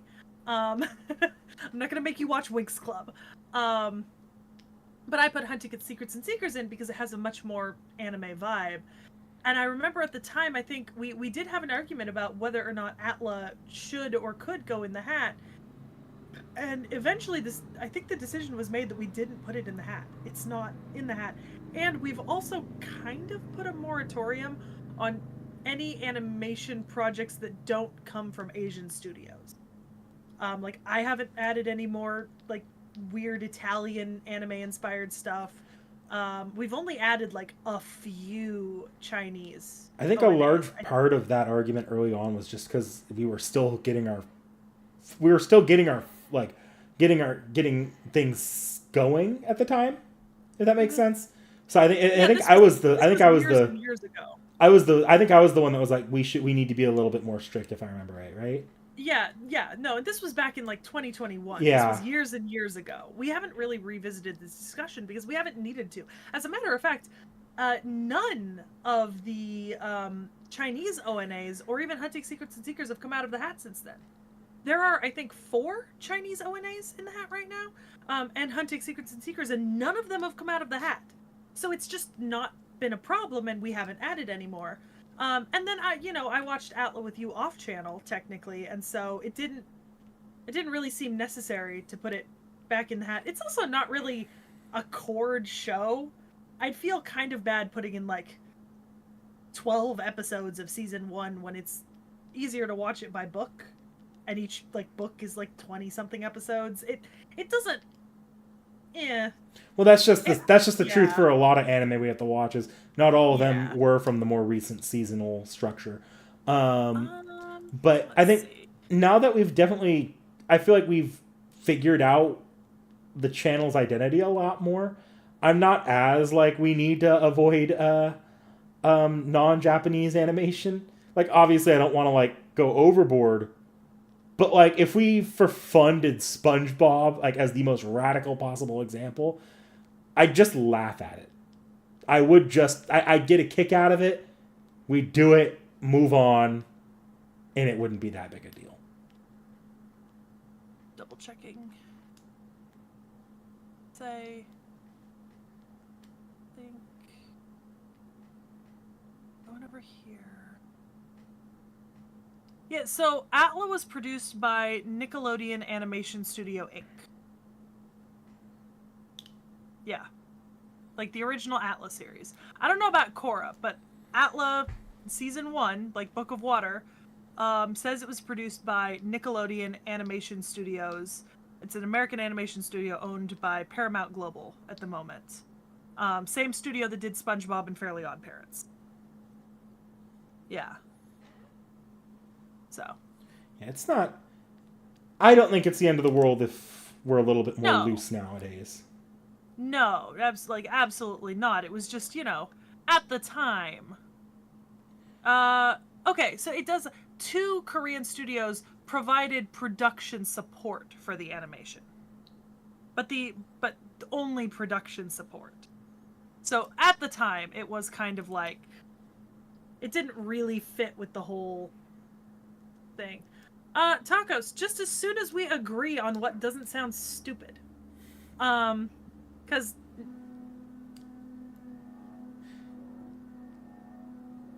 Knick-Knack wants something unique, but that's not fucking possible.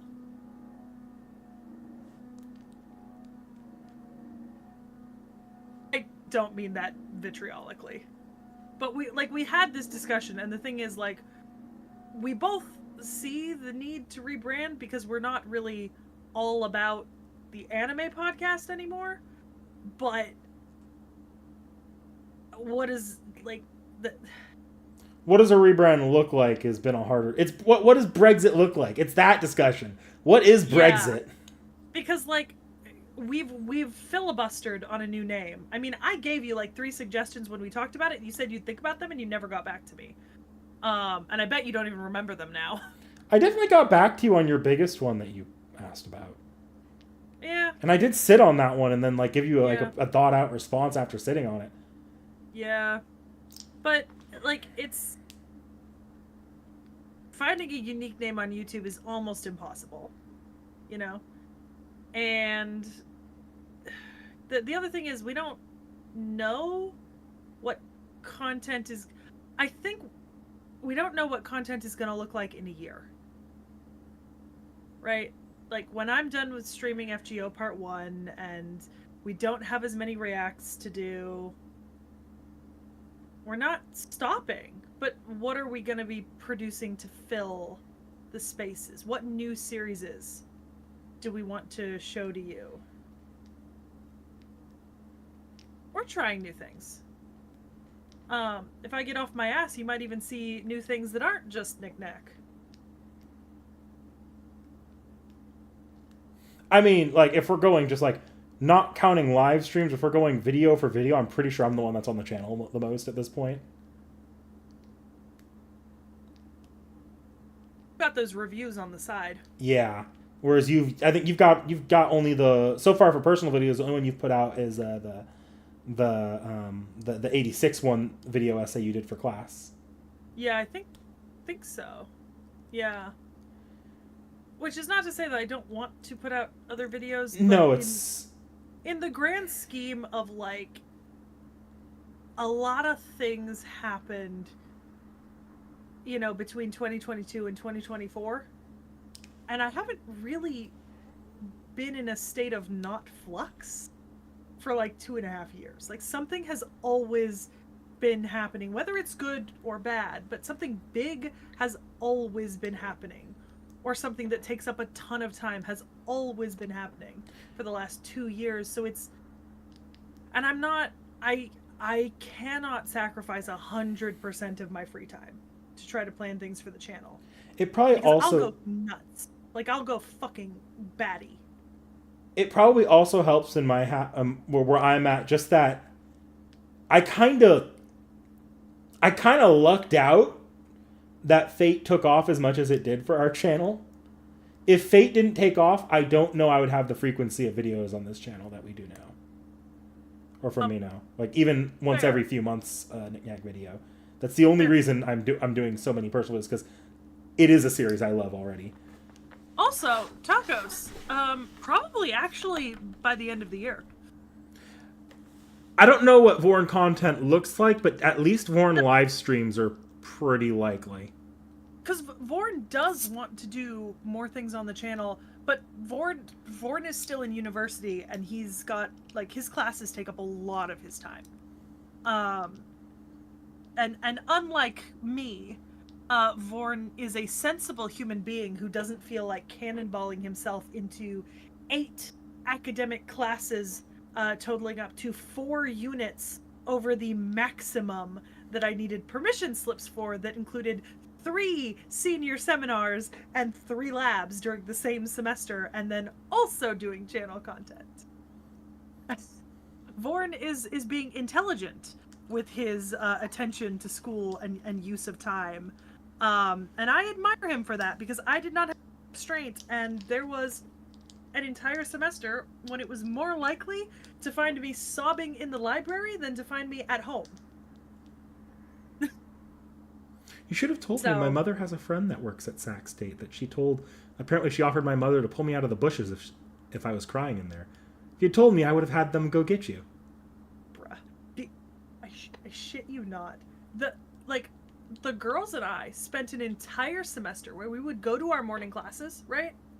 And then go back to our car, pick up a 10-pound bag of tea kettles, snacks, teas, and honey, go down to the basement of the library, plug in the fucking tea kettle, and just sit there till the library closed at 10 to 11 p.m. doing nothing but working. 4 days a week.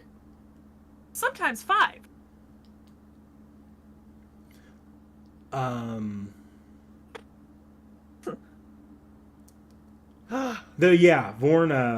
Vorn probably will pick up doing more streams, or at the bare minimum, he'll probably be guesting on more streams. But once he finishes up his classes, streaming. He does. I think he said he wanted to continue that one game that he Colo Cure. Yeah, he'd love. Yeah. He loves playing that. He loved playing that game on stream. Oh, Vorn wants to start a BG3 playthrough with me for the channel. Mm-hmm. In the next month or so. Just playing BG3 together for the channel, live streaming. Just as soon as we make sure that my computer can handle it now that I've upgraded my memory. I still haven't tested Baldur's Gate to see if the memory upgrade helped my streaming problem. So, he's already planning how to get more involved. Hello, Peachy. Do we touch the realm content, Bear with a 10-foot pole? Yes. This is a call out. This is a call out post Realm. Realm. I love you, Realm, but you're a flake. In the nicest way possible. Okay, Peachy, get down. It's funny, every 2 months or so, Seki and I both, Realm approaches both Seki and I that he's thinking about streaming, and he gets we give him all the tips we possibly can. All the logins. I made him stream keys. All this shit. Yeah. And then he just doesn't do it. Yeah. Yeah. And it's so funny because he does he plays games. Honestly, he really just needs to turn on OBS when he's playing games. Because he plays games a lot. He's always on Warhammer and what was Not it? Warhammer. Not Warhammer? The other one. Do you want me to check his Steam history? You'll probably get it. It's from Soft Games, so Elden Ring, and then the other one is. Here, I'm gonna get it. I'm gonna go. I'm gonna get it. Let's view profile. View profile. Warframe and Marvel Rivals. And Marvel Rivals, yeah. Oh, and Lethal Company. Those are the 3 things he's played the most recently. And a lot of time on each one of them.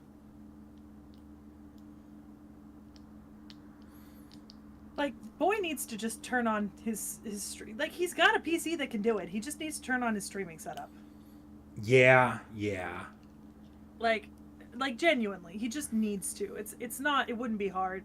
He also like, Realm has in the past approached both of us about wanting to do like videos about like Persona and Elden Ring, like not even streaming videos, but like lore videos and stuff. And we've encouraged him with it, but it's never panned out fully, you know? I think because I've tried, like, I've only, let's be honest here, Realm needs to get a screen appearance down a little bit more than he has right now.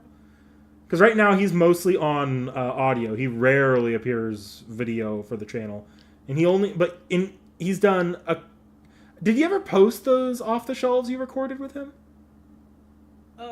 We never recorded them. Oh, because he's done it one off the shelf with me for Persona 3, and in the past we tried, when we did Talk No Jutsu, we tried to do a couple with Realm, and it just.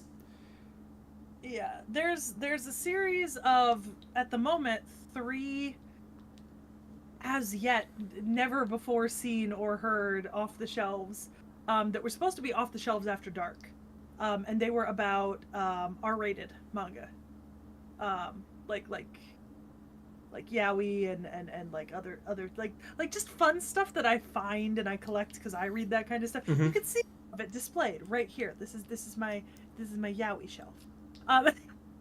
Did you and Realm not do Road to Erdtree? Oh yeah, we did. Never mind. Yeah. We've done Road to Erdtree, but like there I think there's like 3 off the shelf after darks that have just never gone up. And part of that is because I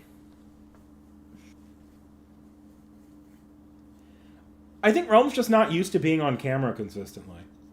yeah. Like, it's not that he's nervous. It's just that it's not something that automatically comes to mind is to do something for the channel on camera. Seki and I are always doing off the shelves, and like, this has kind of replaced Talk No Jutsu, just chilling on stream. But like, which thank God, because Talk No Jutsu was a bitch to deal with. But Seki and I do streams and are always on off the shelf, and Seki reacts. So like, we're used to like at least a quarter of our week being dedicated to being on camera for the channel, if not more. Yeah. I don't know that Realm is used to that yet, and I don't know how Vorn's used to that yet. We'll see how if Vorn actually gets more involved, but Realm definitely just is not used to that, and I think that's why he, like, the stream slips his mind so quickly, because it's just probably why the stream slips his mind so easily, and why he's so flaky on potentially doing content. Popped up on a couple streams for me. I mean, he was over for one of my Witcher streams, and I think maybe one of my Halloween streams he was over for. But yeah, no, it's just one of those things. At some point, I mean, it's not as if we. He doesn't have to. Yeah, I was gonna say neither of us are gonna force either of the other two to do content they don't want to do. You know. Like, we don't do we don't do content we don't want to do is a strong sentence with some of the shit that we watch and read. Look, we're not counting the anime podcast. That's definitely content we don't want to do all the time. But That's off okay. Off the shelves, there's definitely times when we're reading or watching things that we don't really want to be reading anymore of at a certain point. Per se. You know, like, how's Great Ace Attorney going? I'm gonna be honest. You're gonna hate me for this. I found an online transcript.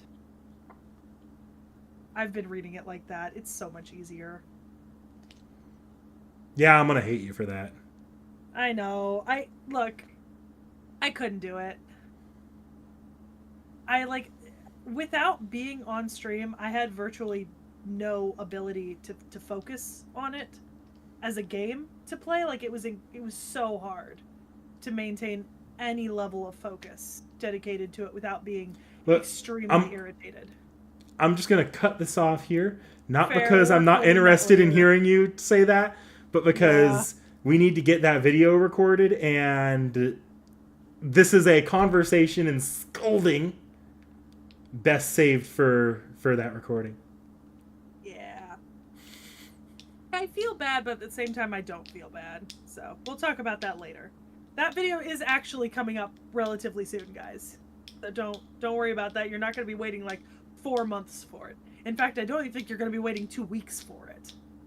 I guess just with that though, while I want to move off of Ace Attorney. Yeah. On that, I can loop this back around to Fate. How well would reading Fate off stream go at that? If you're having that much trouble with But it's easier on my phone to, you know what I mean? Also, no offense, Fate is imminently more interesting than Ace Attorney. fully taken. Not that it is, but like Fate gameplay is 90% less likely to make me want to take a gavel and bang my own skull. Them's fighting words with Knick Knack. I'm sorry. It's called Logic Puzzle. Save the Ace Attorney review. Only thing I'll say is I did tell you there was a story mode that skipped the gameplay portions. A little disingenuous. And reading the trans...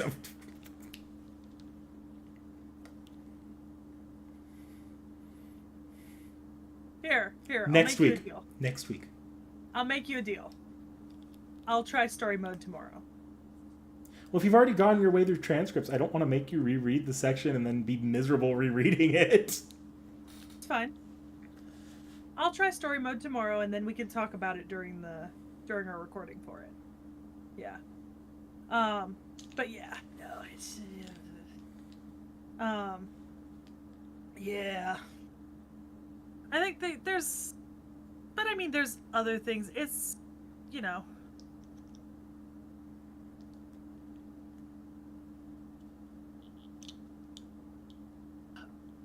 Yeah, I'm ready to go for that frickin' guy. She better be lucky. I'm pretty sure this one's gonna end up recorded virtually. Look, Dakota Doyle. All I'm gonna say right now is I don't feel that bad. I am sorry, but I don't feel that bad. Because I think Knick Knack has known for a long time what the outcome of this was going to be. In fairness, yeah, I have. Yeah. Like I've genuinely been offering her outs upon outs the last few weeks on Ace Attorney, so I tried, okay? I plugged my way through a chunk of that freaking game. It's okay. I just assume that my reaction to that is the same reaction as if I told you to read, like, the Trade Winds story, you know? I actually probably could. No, I mean in terms of enjoyment. Why wouldn't I enjoy the Tradewind story? It's a historical thing, right? It depends on the Trade Wind. Like it might not be the highest quality story. I've never had any issue reading story in a video game. The most I've ever had was when I first tried to get into visual novels, and it was because I was playing a pretty bad version of that visual novel. Right, well, some of us like reading real books in paper. I like those too. But once again, let's move on from Ace Attorney. Yeah. How's your tea? Good. A little bit left in there. It's not expecting you to just fucking shotgun tea. Oh my god. Oh, Dakota Doyle.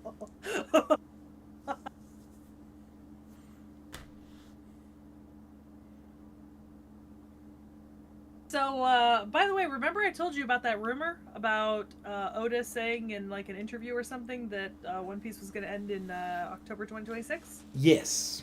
So I have tried and tried to track down a source for that, and I cannot find like 100% legitimate source for that.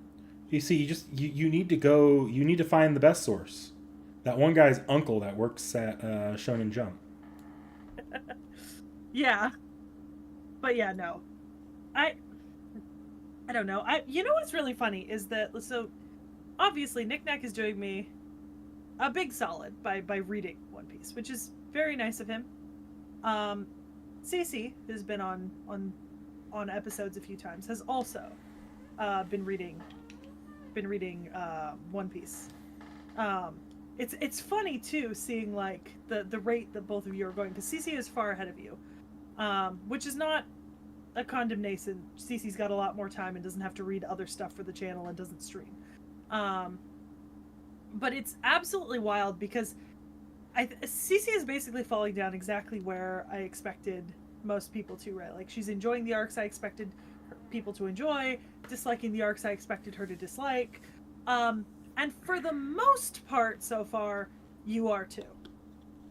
And I am increasingly interested to see if that changes in the next couple of arcs. I think the next 3 arcs for me are, and that includes that small mini arc in the middle of the 2 bigger arcs we'll be doing. The next 3 arcs for me are kind of like gonna be an interesting deal breaker, because I think not to enable you to be like, I hate this and don't want to read it anymore, but like, I'm not gonna make you keep reading post time skip if you hate the next arc and the arc before the time skip. Like, genuinely, like, if you don't like those arcs, I don't think it's going to be productive to keep reading the series. I mean, So I get. for me, I I've can got like a make break it point coming up, you know? I can ask you this preview question: are the arcs more similar to Skypiea or more similar to Alabasta? Well, so in the next 3 arcs, 2 are similar, or 2 are what I would classify as more similar to Alabasta. The 3rd is closer to Skypiea. But that's that mini arc in the middle that's going to be like the shortest arc you've read. I don't mind if Skypiea is short. Like, I couldn't do an Alabasta length Skypiea, but like, if they're similar to Alabasta, I loved Alabasta. But they're getting much longer, and they're only going to keep getting longer. So I think the question will be, is what makes them good going to be palatable in as long of a package as some of these arcs are? Or is it going to feel dragged out and not great? So either way. I don't, with these off the shelves, it's rare that I have a problem with length, with something feeling too long. I don't tend to mind length. I drop 300 chapters on you for an arc. That's fine. Now, is it going to be feasible for me depending on what my work schedule looks like, or depending on what the fuck's going on in my life? I might be like, hey, I need to not do One Piece now. We need to push this back a couple months and do like 1 single volume of Freren for a while. But it's not because I'm disliking the arc. It's because I'm just out of time. Interesting. Because, like I said, so far, you and Cece have both kind of 100% gone along with what I thought you would.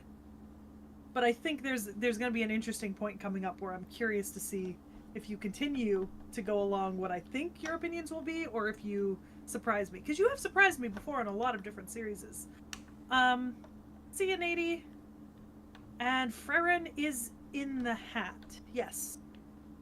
Freren is in the hat. I am, alas, unfortunately, not caught up on the anime.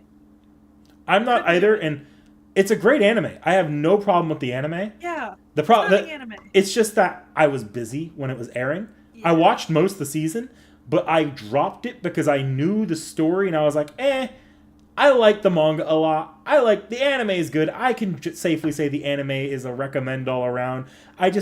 don't have time for this right now, and I know where this goes, so it's not probably gonna. I'm not in a rush to pick it back up.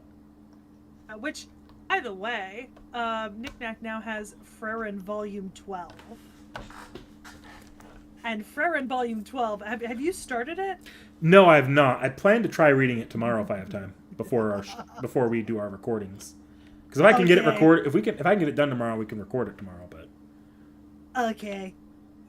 put it this way, I haven't even finished our the next Seki Reacts yet, and that was supposed to be today's project. I'm gonna be honest, I forgot we had Seki Reacts coming up.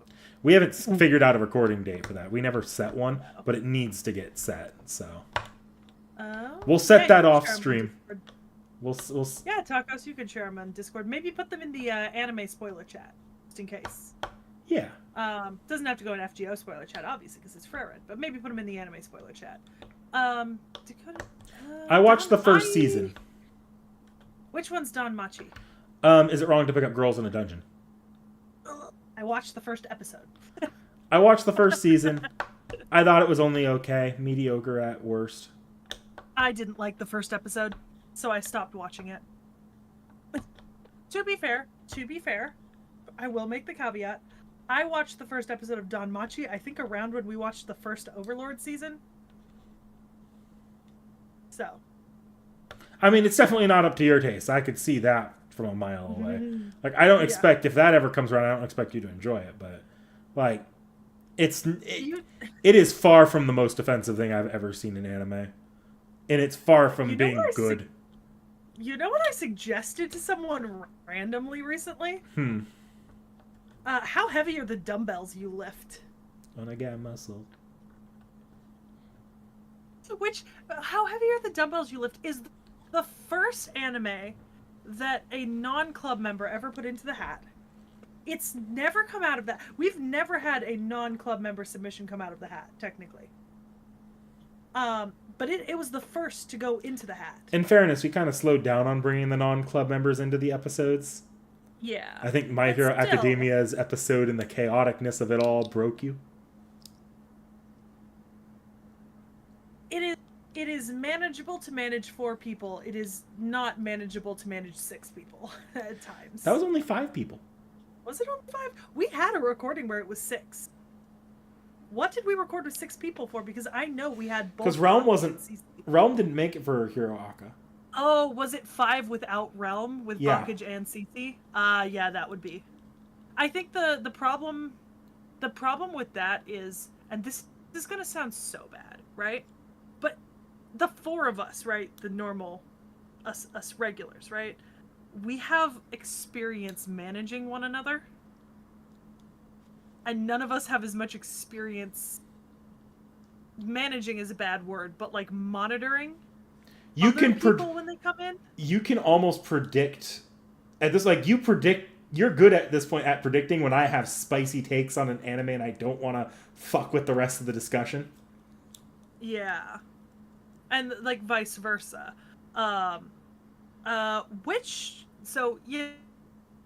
It just becomes chaotic when we have too many people that we're not, like, we don't vibe as well with, like, naturally, because it can get a little chaotic. And it does get chaotic. Dakota Doyle, which theme song? I'm singing bing bong bong bing bong bong bing bong bong. I'm assuming that's the one you mean. That's the one that which became a is meme. That's the second opening, isn't it? That's the opening Yeah. of the second season. Yeah. Yeah. Okay. It's rare that an OP2 becomes a meme. Okay, do you know what has been activated in me like a fucking sleeper agent for the last 3 weeks? Okay, what's the Your Lie in April? The theme song for Your Lie in April, right? Because April was coming up. People kept playing it. I've never seen Your Lie in April, right? I've not watched it. Apparently, I know every lyric to that song in Japanese and can be activated like a goddamn Winter Soldier sleeper agent the minute the music comes on. I can tell you exactly why. Why? Because when we're bored, we put on anime music, or we used to when we were bored, put on anime music challenges, and every time Your Lie in April was in those challenges at various points in its song. But no. But I can do the whole fucking song. It's the only place Like, you've heard that song outside of the memes. Oh, it's fucking. It's no. I think it might be in one of my playlists. Huh. Like genuinely, I think I might have added it to one of my playlists at some point, and I just heard it so many times. But it's like the goddamn Winter Soldier trigger words over here. Like the music comes on, and all of a sudden I'm, belting out the fucking song. All of a sudden, you're assassinating the Starks. Exactly. My God. Need a better sword for this.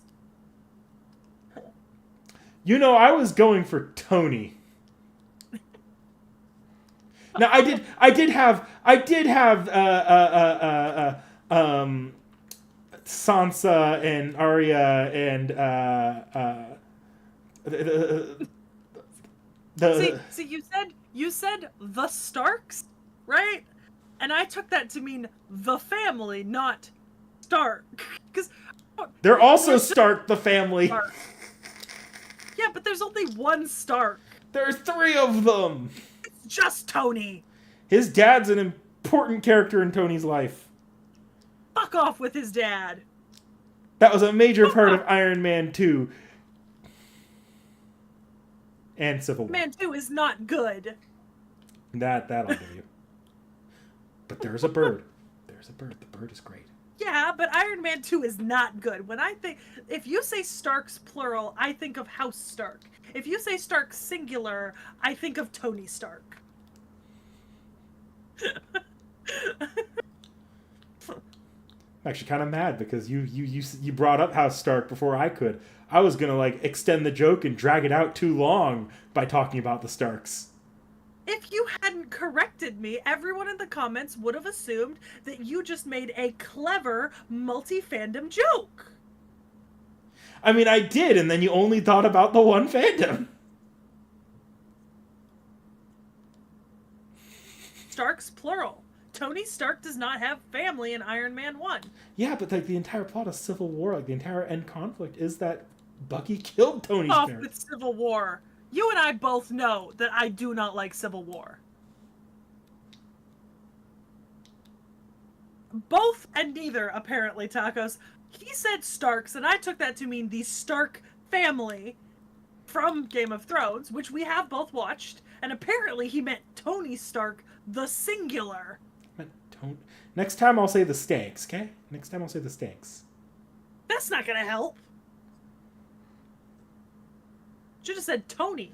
Would have known if you said Tony. She doesn't like the movie Civil War. The movie version I don't like Civil the War. movie Civil War. Yeah. I've heard the comic Civil War is not that good, but I don't like the movie Civil War because I think that it should not have been labeled as a Captain America movie. It should have just been labeled as an Avengers movie. A. And B, I think that it's a bit of an asinine summation of the original storyline, which might not have been good, but was not exactly that. I like Civil War. It's one of my favorite Marvel movies. Captain America 1 is one of my favorites. See, I like a lot of the older Marvel movies, like the first phase movies. The first phase movies for me have their charm. I just feel like that's all they have is their charm. Nostalgic for me. You put on Iron Man, like the original Iron Man, or the first Captain America, or like the first Avengers, or even Avengers Age of Ultron I really like. Even though I know a lot of people don't, I do like Age of Ultron. My favorite Marvel movies are definitely my favorite one's Guardians of the Galaxy 1, followed by Winter Soldier and Guardians 3 maybe.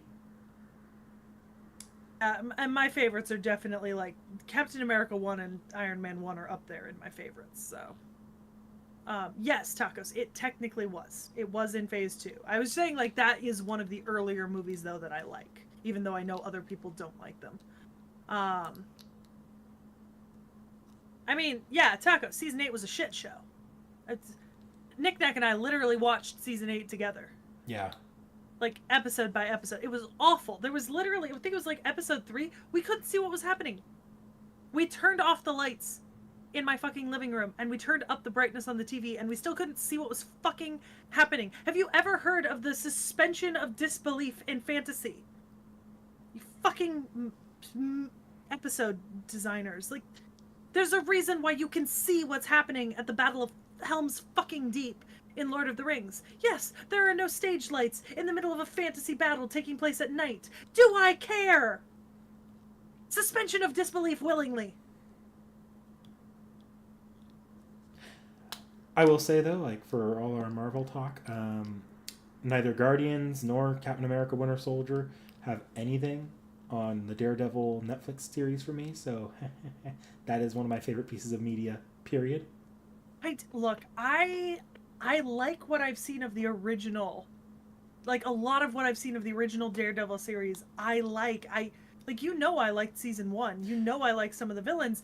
I just could not get through season 2. You couldn't stand the Elektra hand plotline, which is couldn't. everyone's least favorite part about Daredevil. Yeah. The thing is, I love Daredevil. Don't get me wrong. A little angry dude with Catholic guilt. That's great, right? His fucking walk of shame from She-Hulk. I don't like the She-Hulk TV show, but his walk of shame in the She-Hulk TV show, iconic, stunning, right? Daredevil has produced some of the best parts of Marvel media, in my opinion. I think Daredevil's been like one of the stronger elements of modern Marvel, like for his cameos, and even and I think his show right now is like probably my favorite MCU TV show. The problem is there's only 2 TV shows that I like more than him, right? More than Daredevil. And the only reason I like those 2 TV shows more than Daredevil is because I've actually finished those other TV shows. And they're WandaVision and Moon Knight. Moon Knight's definitely a large part of because you really like Egypt.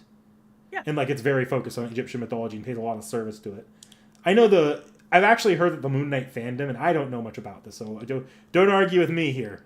But I've heard that the Moon Knight fandom actually really doesn't care for that show. Like they hate that show.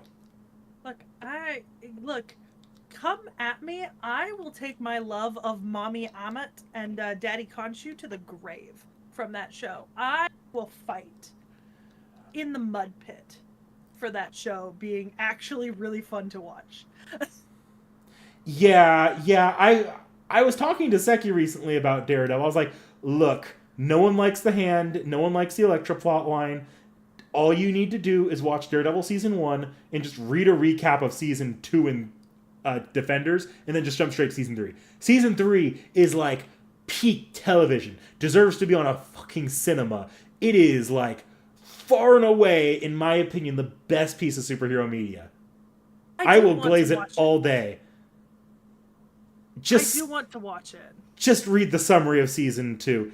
Season 2 is not all bad. Like, I do like some of the plot lines, but I even admit Elektra and the Hand are fucking terrible. And then it doesn't help that it's just set up for Defenders, which is even worse.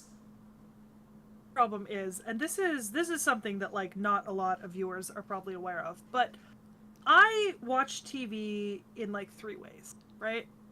There's TV shows that I put on in the background on my computer 24/7 without really paying attention to them, other than to just kind of look over occasionally in the middle of editing or reading something when I hear something weird, right? Like that's something like Law and Order SVU or Criminal Minds, because I've already seen them and I'm not really looking to like absorb content, right? Like rewatches of like Downton Abbey, right? And then there's when I watch things with like one of my friends, right? Like with Nick Knack or with Cece or with, another person, right? And most of the time, 9 times out of 10, commentary is involved, right? I cannot watch a show silently. I can't do it. I need to be talking, I need to be commenting. And most of the time making fun of what we're watching for fun, right? Makes it more interesting. The third way that I watch TV, which is what the Marvel shows fell victim to, is I watch a lot of things with my mom. We sit on the couch together and we put things on TV. And I love Mama Seki, but I don't need sex playing on screen when my mother and I are in the same room together. I'm my mother. No. But that basically No. dropped you off of Jessica Jones, which I actually hold Jessica Jones season 1 is really good. It's just like that first episode, they start off with like a scene that I've been in your position before. I was watching that scene in my room on my iPad. Well, I think it was the second time I was watching Jessica Jones. My mother walks in and then immediately walks out. Yeah. Yeah, so like that's also why I didn't watch Game of Thrones for like 6 years. Because my mother and I were like, let's try Game of Thrones because she was reading the books at the time. And Look, and then we put on Game of Thrones episode 1. And then I didn't watch Game of Thrones for 5 years. Because that's something I want to watch with my mother in the room. I don't care. It's just not comfortable. look. You want to make a deal with me right now? All of Daredevil. I'll watch all of Daredevil with you, skipping season 2. You can read the summary. I won't make you sit through Electra in the Hand unless you want to. And I'll watch all of one live action show of your choosing, even if it's like quadruple the length of Daredevil. I'll take that deal. Write that shit down, chat. Write that shit down. Yes. We'll insert this after we finish Korra, or in between. Maybe we want to take breaks between season blocks of Korra. Oh, now I gotta pare down my list of like all my favorite K dramas and C dramas. Oh, there's also a couple of J dramas in there. Ooh. I'm really only making you watch two 12-episode seasons too, like because I'm not even forcing you through. Like as much as I love Born Again, I'm not even including that at this point. Get that, Tacos? Like I've read the Moon Knight comics, but I do still think that the Moon Knight TV show was still fun to watch, I think. And granted, a lot of that fun to watch probably comes from the fact that like I got to kind of, play a little bit like, hey, that thing I know about, But I thought it was still fun. And it genuinely had some moments that like eeped me the fuck out. I mean, were you... I watched most of... I think I either watched most of it or all of it with you. Yeah, I was gonna say, were you there when there was that first fucking... Oh my god, the first scene when they're going through the fucking... Spoilers for Moon Knight. The TV show. When they're going through the fucking tomb in like one of the later episodes, and that thing is coming after them, and oh my god, I freaked the fuck out. I could not deal. I think you were there for that. Yeah, I was. Yeah. Like, that was one of those moments where I was watching, knowing what was coming, and I was like, ah. Oh no, I was not okay. I was physically not okay when that happened. Oh no. Because, like, here's the thing. Look, I'm good with a lot of things. There are some things I'm not good with. I don't like things hunting humans, right? Like that's a big thing for me that gets me all like, and then like, yeah, no. My brother and I were having an argument over which show was worse for Marvel Disney Plus, between She-Hulk and Secret Invasion. I actually took the side of Secret Invasion, and you could probably guess the reason why. I mean, because it didn't have Daredevil. Yeah, exactly. But no, I think it's Secret Invasion because, and this is coming from the perspective of someone who's not seen either of those shows, I would say it was Secret Invasion personally, because they didn't throw as much effort into advertising that behind it. I heard so little about Secret Invasion. She-Hulk was everywhere. Barely heard anything about Secret Invasion. The thing is, it's not that I'm not tuned into certain types of news. I mean, I do brag that I remain spoiler-free in everything I want to remain spoiler-free in. It's kind of a special talent of mine. But that's not to say that I don't regularly get articles on my phone. Like, that's how I find out about things a lot of the time, is I get a pretty accurate, up-to-date article feed on my phone that I can choose to go through that gives me information, typically like Marvel, One Piece, whatever animes I'm into at the time, Witcher, like things that I'm into fairly regularly. I think my problem, discounting the fact that Daredevil's in She-Hulk, and that's entirely the reason why I like She-Hulk more in Secret Invasion. Discounting that fact, the reason why I think She-Hulk is better than Secret Invasion is because She-Hulk doesn't ruin any characters. She-Hulk's not great, like the character's not great, and everything she's in the show is terrible. And there are a couple characters that are like okay, but there are also characters that are like they haven't been in the MCU since Phase 1. So it's like, and the Hulk was already the Hulk from Endgame. They didn't really change that character or ruin them much. And then like the other character cameos were honestly kind of the best part of that show, like Daredevil and Wong. So like, whereas I feel like Secret Invasion ruined pretty much every returning character in the cast. Like every character from my previous work got butchered. Nick Fury, the Scroll, even the Scroll from the Captain Marvel, which Captain Marvel's only a mediocre film in my eyes. They ruined the Scroll character, and they ruined so many characters in Secret Invasion. Yeah, I mean, and then famously, I dropped out of the MCU a while back. Not because of any particular show or movie specifically, but just because I couldn't keep up. And I still maintain there's just too much.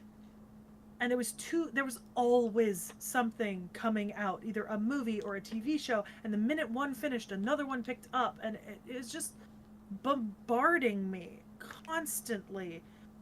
And I couldn't deal with it. I mean, I largely I pretty much dropped out after, I would say, anything that released after Multiverse of Madness, No Way Home. Right? Because, like, I watched Falcon and the Winter Soldier. I watched WandaVision. I watched Moon Knight. I haven't seen... You didn't even make it back to the theater for Harrison Ford. Yeah, shit, and I wanted to, too. Guess I'll watch it on Disney Plus, maybe. That's what I said about, the one with Richard Madden. Old. It's one of the oldest movies I haven't watched. Like, one-off movie, weird aliens, Earth, fucking huge cast. Angelina The Jolie. Eternals. Thank you! I actually like The Eternals. It's not a great movie, but it also feels like it's trying its own thing, and that's more than I can say for some MCU projects. Like, I want to watch The Eternals because I like a lot of the actors in it, but I just never got around to it. So I haven't seen The Eternals. There's another movie. Oh, I didn't see the most recent Guardians. I haven't seen that one. It was really good. I haven't seen it, though. And then I think the last Marvel movie I caught in theaters was probably Multiverse of Madness, which I only went because you guys were going for like a final showing during like the last week it was premiering. Yeah. And I think I'm gonna be honest. I think Falcon and the Winter Soldier was probably the most recent show that I've watched. I don't think I've watched Moon Knight is more recent. Since.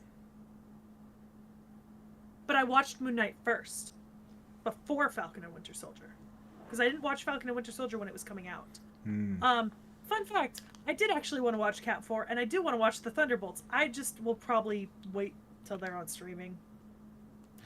I completely forgot that Cat 4 was out because Paddington was out at the same time, and I was so interested in going and seeing Paddington that I forgot to go back for Cat 4. You know, Yeah. I know this probably isn't... I did watch Wolverine and Deadpool. Yeah. That's the most recent thing. I think if I had to like pick MCU projects that I think you and your mom would probably gel with more than anything, oddly, it'd be Miss Marvel and the Marvels. Because I think Miss Marvel, it's like watching a DCOM. Yeah, you would think that? My mom didn't like WandaVision. True. I don't know what your mother like. With you, like I know you like WandaVision. I know you like you some DCOMs though. And Miss Marvel does feel like a DCOM set in the MCU. And The Marvels is a level of weird that didn't jive with a lot of people, but I think would genuinely jive with you. Kind of want to watch them. I might see if after we finish catching up on Survivor, we can do those. But yeah, I did watch Wolverine and Deadpool. I did watch Loki season 1, but I didn't watch Loki season 2. I think you. I know you had like you Yeah. liked Loki season 1 outside of like one or two things that really gave you the ick. Yeah. I think a lot of those things that gave you the ick get really toned down in season 2. In fact, they're practically non-existent. So I think you would like season 2 a lot more. Fair. Loki season 2, the only reason I didn't watch it was because it came out just as I hit like peak oversaturation, and I was like, Yeah. I can't deal with any more Marvel for like 6 months. Like, I just can't do it. I do recommend if you're gonna watch anything, watch Loki season 2. Very little in the MCU has actually mattered to what they're doing. Like if inevitably you're gonna go with like your comic book friends to watch like Avengers, or if you want to watch the Avengers movies when they come out, Loki season 2 is like the one that actually kind of feels like it matters. Yeah. I think Wolverine and Deadpool was funny because we went to see it in theaters together, right? Did I go to see Wolverine and Deadpool with you? Yes. So, fun fact. My mother loves Wolverine, right? Wait, no, we didn't watch it in theaters together. I wanted to watch it again, but I never watched it a second time. I did see it in theaters. Yeah, it was with a I different went with friend, I think. someone. Yeah, I went with someone. So my mother loves Wolverine, right? Like, loves Wolverine, right? My mother is an X-Men person all the way through. X-Men, not Marvel. So like we watched all the X-Men movies together, and got a much better like opinion than I got out of her on Marvel. But so I showed her Deadpool versus Wolverine because I was like, my mother loves Wolverine, but my mother's also not a huge fan of sex, gore, off-color jokes. So Wolverine and Deadpool was a really funny experience because anytime Wolverine was making the joke, it was fine. But anytime it was Deadpool, it was like... What was her reaction to that opening scene? That opening scene. The bye scene. Oh, I don't... You know what? I don't think... She didn't really get the reference. Remember, Iron Curtain. Oh no, I just meant the not. Oh, like the fight. What was happening fight? In the fight? Yeah. Well, once again, she's not a fan of gore. That's what I asked. So like, and it's a very off-color joke too. Yeah, I'm not sure that she enjoyed it, but she definitely laughed at least once. So I'm gonna take that as a win. I don't think she'll be agreeing to watch any more Deadpool movies. I think I might have burned that bridge pretty hard. Deadpool and Wolverine didn't have sex in it. Like, that's the one thing you could say over that one over the other two Deadpools. That was probably easier between you and your mother. The minivan. The minivan. Oh, it was a joke, but no, yeah. So, you know, yeah, that, I think that genuinely was her favorite part. Like, genuinely. I think that was. Yeah. So that was an experience, because I normally would just avoid showing mom things that are overly gory or have sex. So don't show her the rest of the Netflix MCU. To know that Jessica Jones was gonna start with the sex scene. Nobody warned me. I assume her favorite scene in Daredevil season 1 was not Kingpin beating a man's head in with a door. No. For all that my mom and I genuinely enjoy watching, like Criminal Minds, Supernatural, and all that stuff. That's kind of like that's essentially the vague limit of like the level of gore she's willing to watch. And still enjoy whatever she's watching.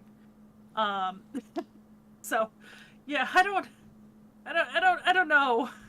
I might have burned a bridge there. She hasn't agreed to watch anything Marvel related since, even when I suggested. To be fair, though, I will also say I did also show her the Suicide Squad movies, which probably didn't help my case. No, that was a recommendation for you, not your mother.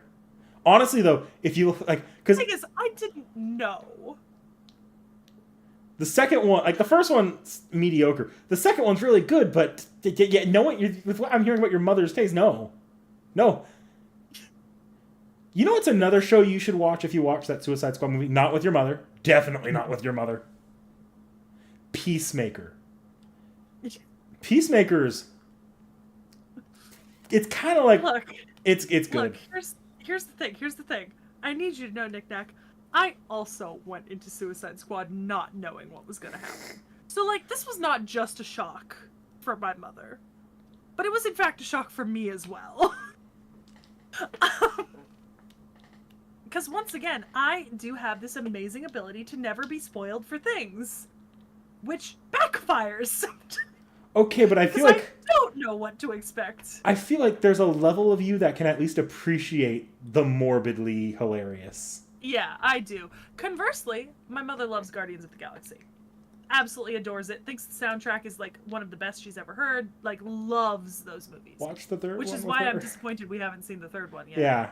Did you? I know you watched the holiday special with her, didn't you? Yes. Which she did not enjoy. Hmm. She liked the first two movies, did not like the holiday special. I think she's actually brought up the third one though relatively recently, so it might be time to put that on TV. It's a little heavy, but it's not like off-color jokes, like in terms of that. Yeah, and you know what the irony of all of this is? This is the same woman who showed This is the same woman who showed me Police Academy movies when I was a kid. And I know you haven't seen the Police Academy movies, right, Nick Nack? But like for the people in the audience who may have heard of the Police Academy movies, not less off color than Deadpool, in terms of sex. Like that's not. Arguably, it's more. So like, there seems to be a double standard when it comes to like nostalgia for like things that like she remembers from when she was younger, where she's like, oh yeah, that was hilarious. But then the same comedy in like a modern show, she'll be like, Look, I'll defend her on that, I guess, because I'm gonna be honest. Yeah, Tacos. No, hang on. Tacos. She made me look that up on YouTube and watch it when she was telling me about funny things that she remembered watching. When you get older, do you really want to hear young people joke about the sex they're having that much? No, I don't want to hear people joke about it now half the time.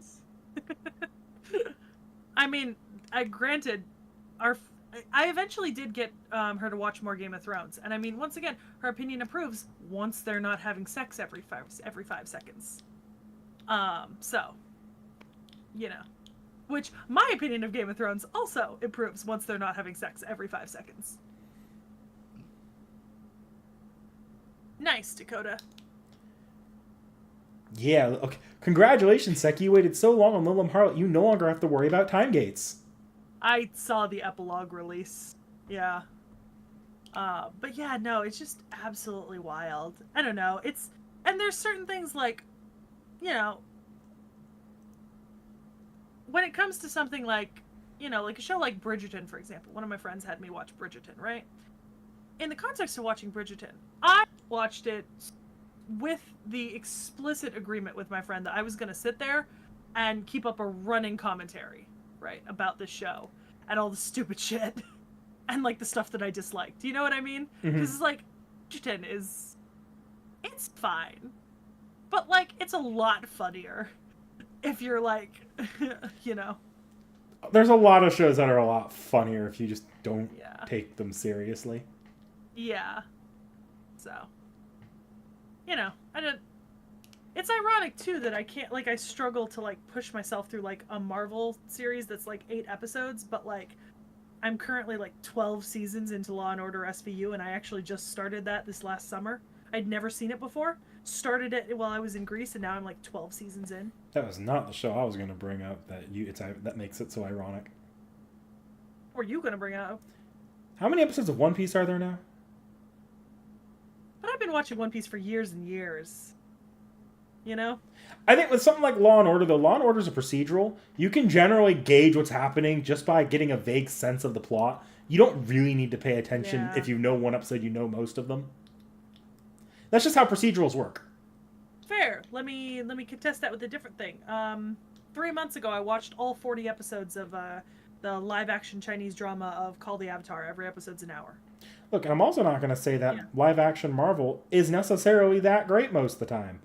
Like, live action Marvel really missed the mark on how to do a TV show. They're just recording 4 hours of movie, not editing them down, and cutting them up into a TV show. It's WandaVision. WandaVision was great. WandaVision is structured more like a TV show. Agatha All Along, another one I greatly recommend to you. If you like you need to watch Agatha All Along. Look, I know. I want to watch Agatha, but I can count on one hand the number of times that I have turned on Disney Plus in the last 6 months. Okay. Genuinely. Fuck Daredevil, I'm upping the deal. I don't know what I'm upping it with yet, but I want to watch. I will Agatha. up the deal if we can, before Korra, watch Agatha. It's short. Is upping the show allowing me for 2 series? A long and a short. Define a long and a short. What's my upper episode limit? So long series, multi-episode procedural, going for decade plus. I will no. Okay, let me rephrase this. Every single show I immediately thought of showing to you was somewhere in the ballpark of 18 to 60 episodes total. Oh, that's much more generous. I was expecting you to give me something like, I don't know. Bruh, we tried with Stargate, and I very quickly realized that show does not survive in 2020 for someone who does not have nostalgia. I'm not doing that again. I realized that show does not survive without nostalgia. We're not doing that again. No. Look at that, like, talking, yeah. I'll take no, 2 no, series. It's shorter than what I thought I was getting with 1 series, so I'm making a big deal out of that. No, I'm talking like a King's Avatar, or like a Falling Into Your Smile, or a Love 020, or a Hanazakari no Kimitachi-e. That's what I'm thinking. Yeah, I'm getting a deal out of that. Yeah, hell yeah. No, Okay. I was ready for like 17 seasons of like Survivor or like Special Victims Unit or something. I have my mother for that. I don't need you for Survivor. And I've got Cece for SVU.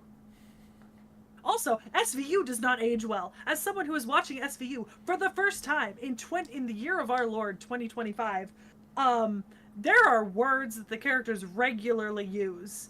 Okay, that could but like not be said on syndicated TV today. You don't need it to age well with me. I can take the piss out of something like SVU. True. Tacos, if you're referring to my reaction to Stargate, look, I love Stargate, right? I have so much nostalgia for Stargate. Like, so much nostalgia. Atlantis is fantastic. Universe is great. Cut off too soon before its time.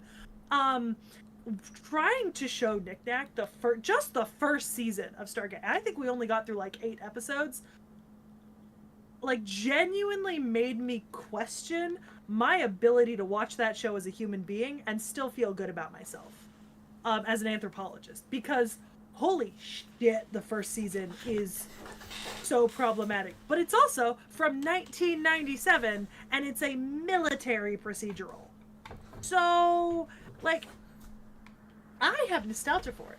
I love Stargate. I will never not love Stargate. No. It was bad. It made me ashamed to be sitting in the same room as Nick Nack after defending it to him as being good. Look, I was enjoying taking the piss out of it, if I'm perfectly honest. I mean, that's fair, but that's the sort of thing where, like, after we finish our current backlog, if we ever just needed a show to throw on in the background, I'd be like, let's watch another episode of Stargate for fun. Not a, let's watch 10 seasons of Stargate.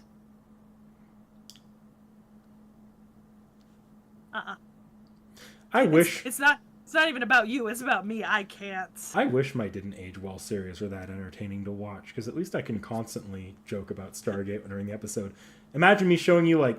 Because we've talked about watching the Star Wars prequels, but the problem is, like, while there are some hilarious moments where it's like, dear God, George Lucas, why did you make those the Nemoidians look like Japanese businessmen?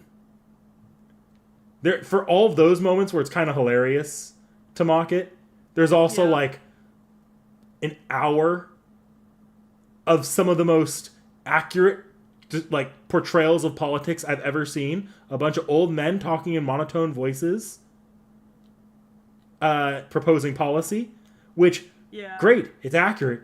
It thematically it works, but also, fuck, do I not enjoy watching C-SPAN?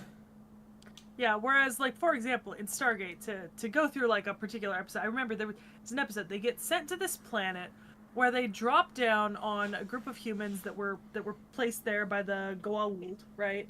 And this group of humans is of Mongol descent, right? And so they're still living as if it's, like, the time of, like, Genghis Khan, right? And they go to the village, and the chief tries to buy the blonde woman on the military team after slapping her because women shouldn't be heard and foreign women should only be seen. And then they proceed to leave her there with him to placate him while they go do something else. And she's basically like slapped and verbally abused by everyone in this horrific parody of like what the American military in 1997 thought Mongolia in 1200 was.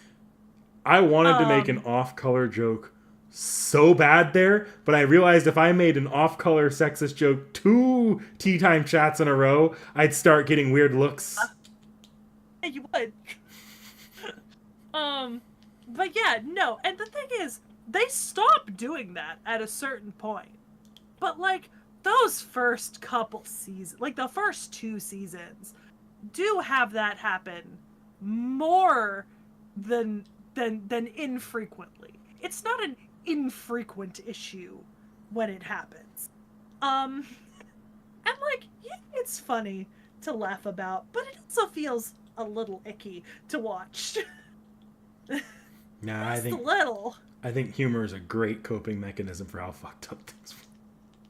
Humor is the only coping mechanism for how fucked up that show can be. Fun fact, did you know that the dude who played the leader of the team, right? The guy who also played MacGyver, like previously, apparently he got made like an honorary like general in the Air Force because of that show and how good that show ended up being for Air Force recruitment. Apparently it broke records on Air Force recruitment during its runtime, and as a result they rewarded him with like an honorary title. Gotta love that Hollywood military propaganda machine. Because that's what Stargate is. Like like that's something to acknowledge, is that Stargate, and especially the original series, is military propaganda. Like the military did cooperate with the makers, and the dude who made it has also made like a bunch of other similar shows. It's kind of like the NCIS extended universe. Like the guy who wrote originally and created NCIS, Donald Belisario, right? Also created JAG. There's like 7 different NCISs, but he's also created, I think, 7 other major police procedural shows from like the 1960s to today. And that, like, for example, JAG did cooperate with like the U.S. Navy to be able to film on board aircraft carriers, you know, etc. But I don't think that just because it's U.S. military propaganda means it's bad. Like, what was it? Top Gun Maverick is absolutely U.S. military propaganda. But yeah.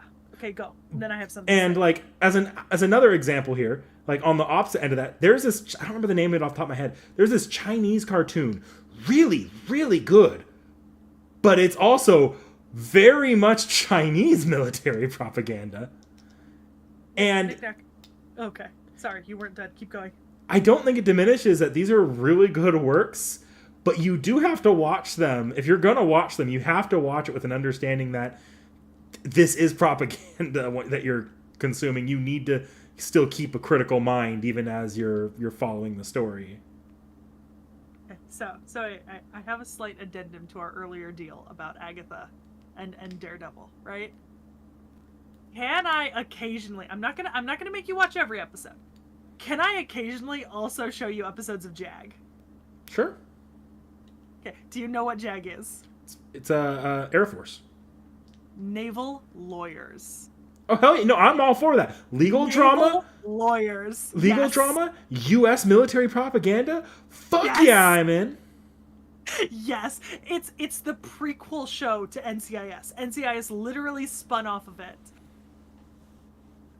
Yeah, fuck yeah, man. I'm always in for a legal I drama. love JAG. I love I me a love legal JAG. drama. Yeah. Because I so desperately want to see your take on it. So desperately. Oh my god. Ooh, taco. Yeah, yeah. When be the American the Chinese military portrays you as. I tried to watch. So, MacGyver, right? MacGyver's a really famous show in the US, right? So, after watching Stargate, I said, hey, I want to go back and watch the original MacGyver because it's starring the same main character, right? Mm-hmm. I watched the first episode of MacGyver where he lands his plane in like it's what's supposed to be like a rural Southeast Asian farming community in the 60s. And it's like they just went on the streets of wherever they were filming and picked up every single person who looked even remotely of Asian descent, right? Some of them barely even, right? And then just put them in a bunch of those like conical straw hats and like things that looked like yukata and literally had them say gibberish for 45 minutes on screen.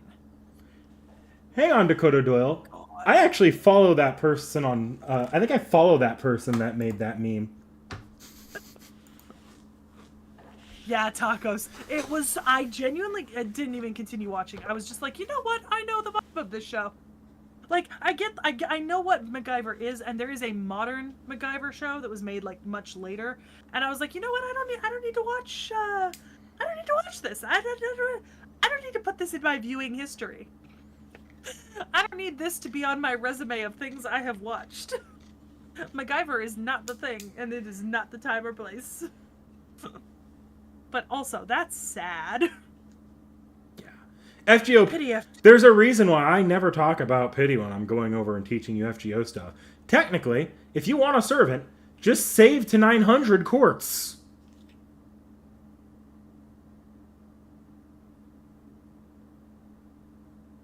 Yeah. Not that I'm ever going to save to 900 quartz, but I know what you mean. I've done it before. It takes like an entire year of saving. Oh god, I could not imagine. Could not deal with that. Nope.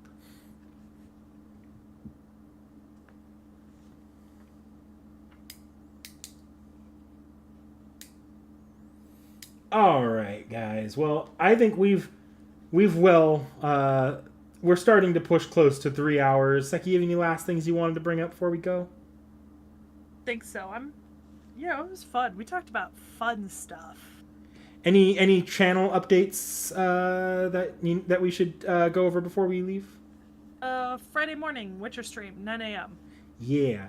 Also, I'm pretty sure everyone's Friday already in the noon. Discord, but there's a Discord.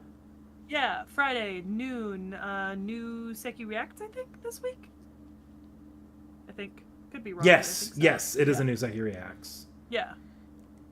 Yeah. I think that's it for me. Yeah. Well, we'll see you guys around. I might be back with the stream this Saturday. We'll see. And then fuck if I know what the schedule for streaming looks like next week yet. You know what? Do you know what you might stream Saturday? I was actually probably going to finish up. If I stream Saturday, it was probably going to be finishing up Sonic Adventure because I have like one more stream of that and I'm done. You're welcome to join if you want. I don't care. That's not one of the ones I was going to have you play, so.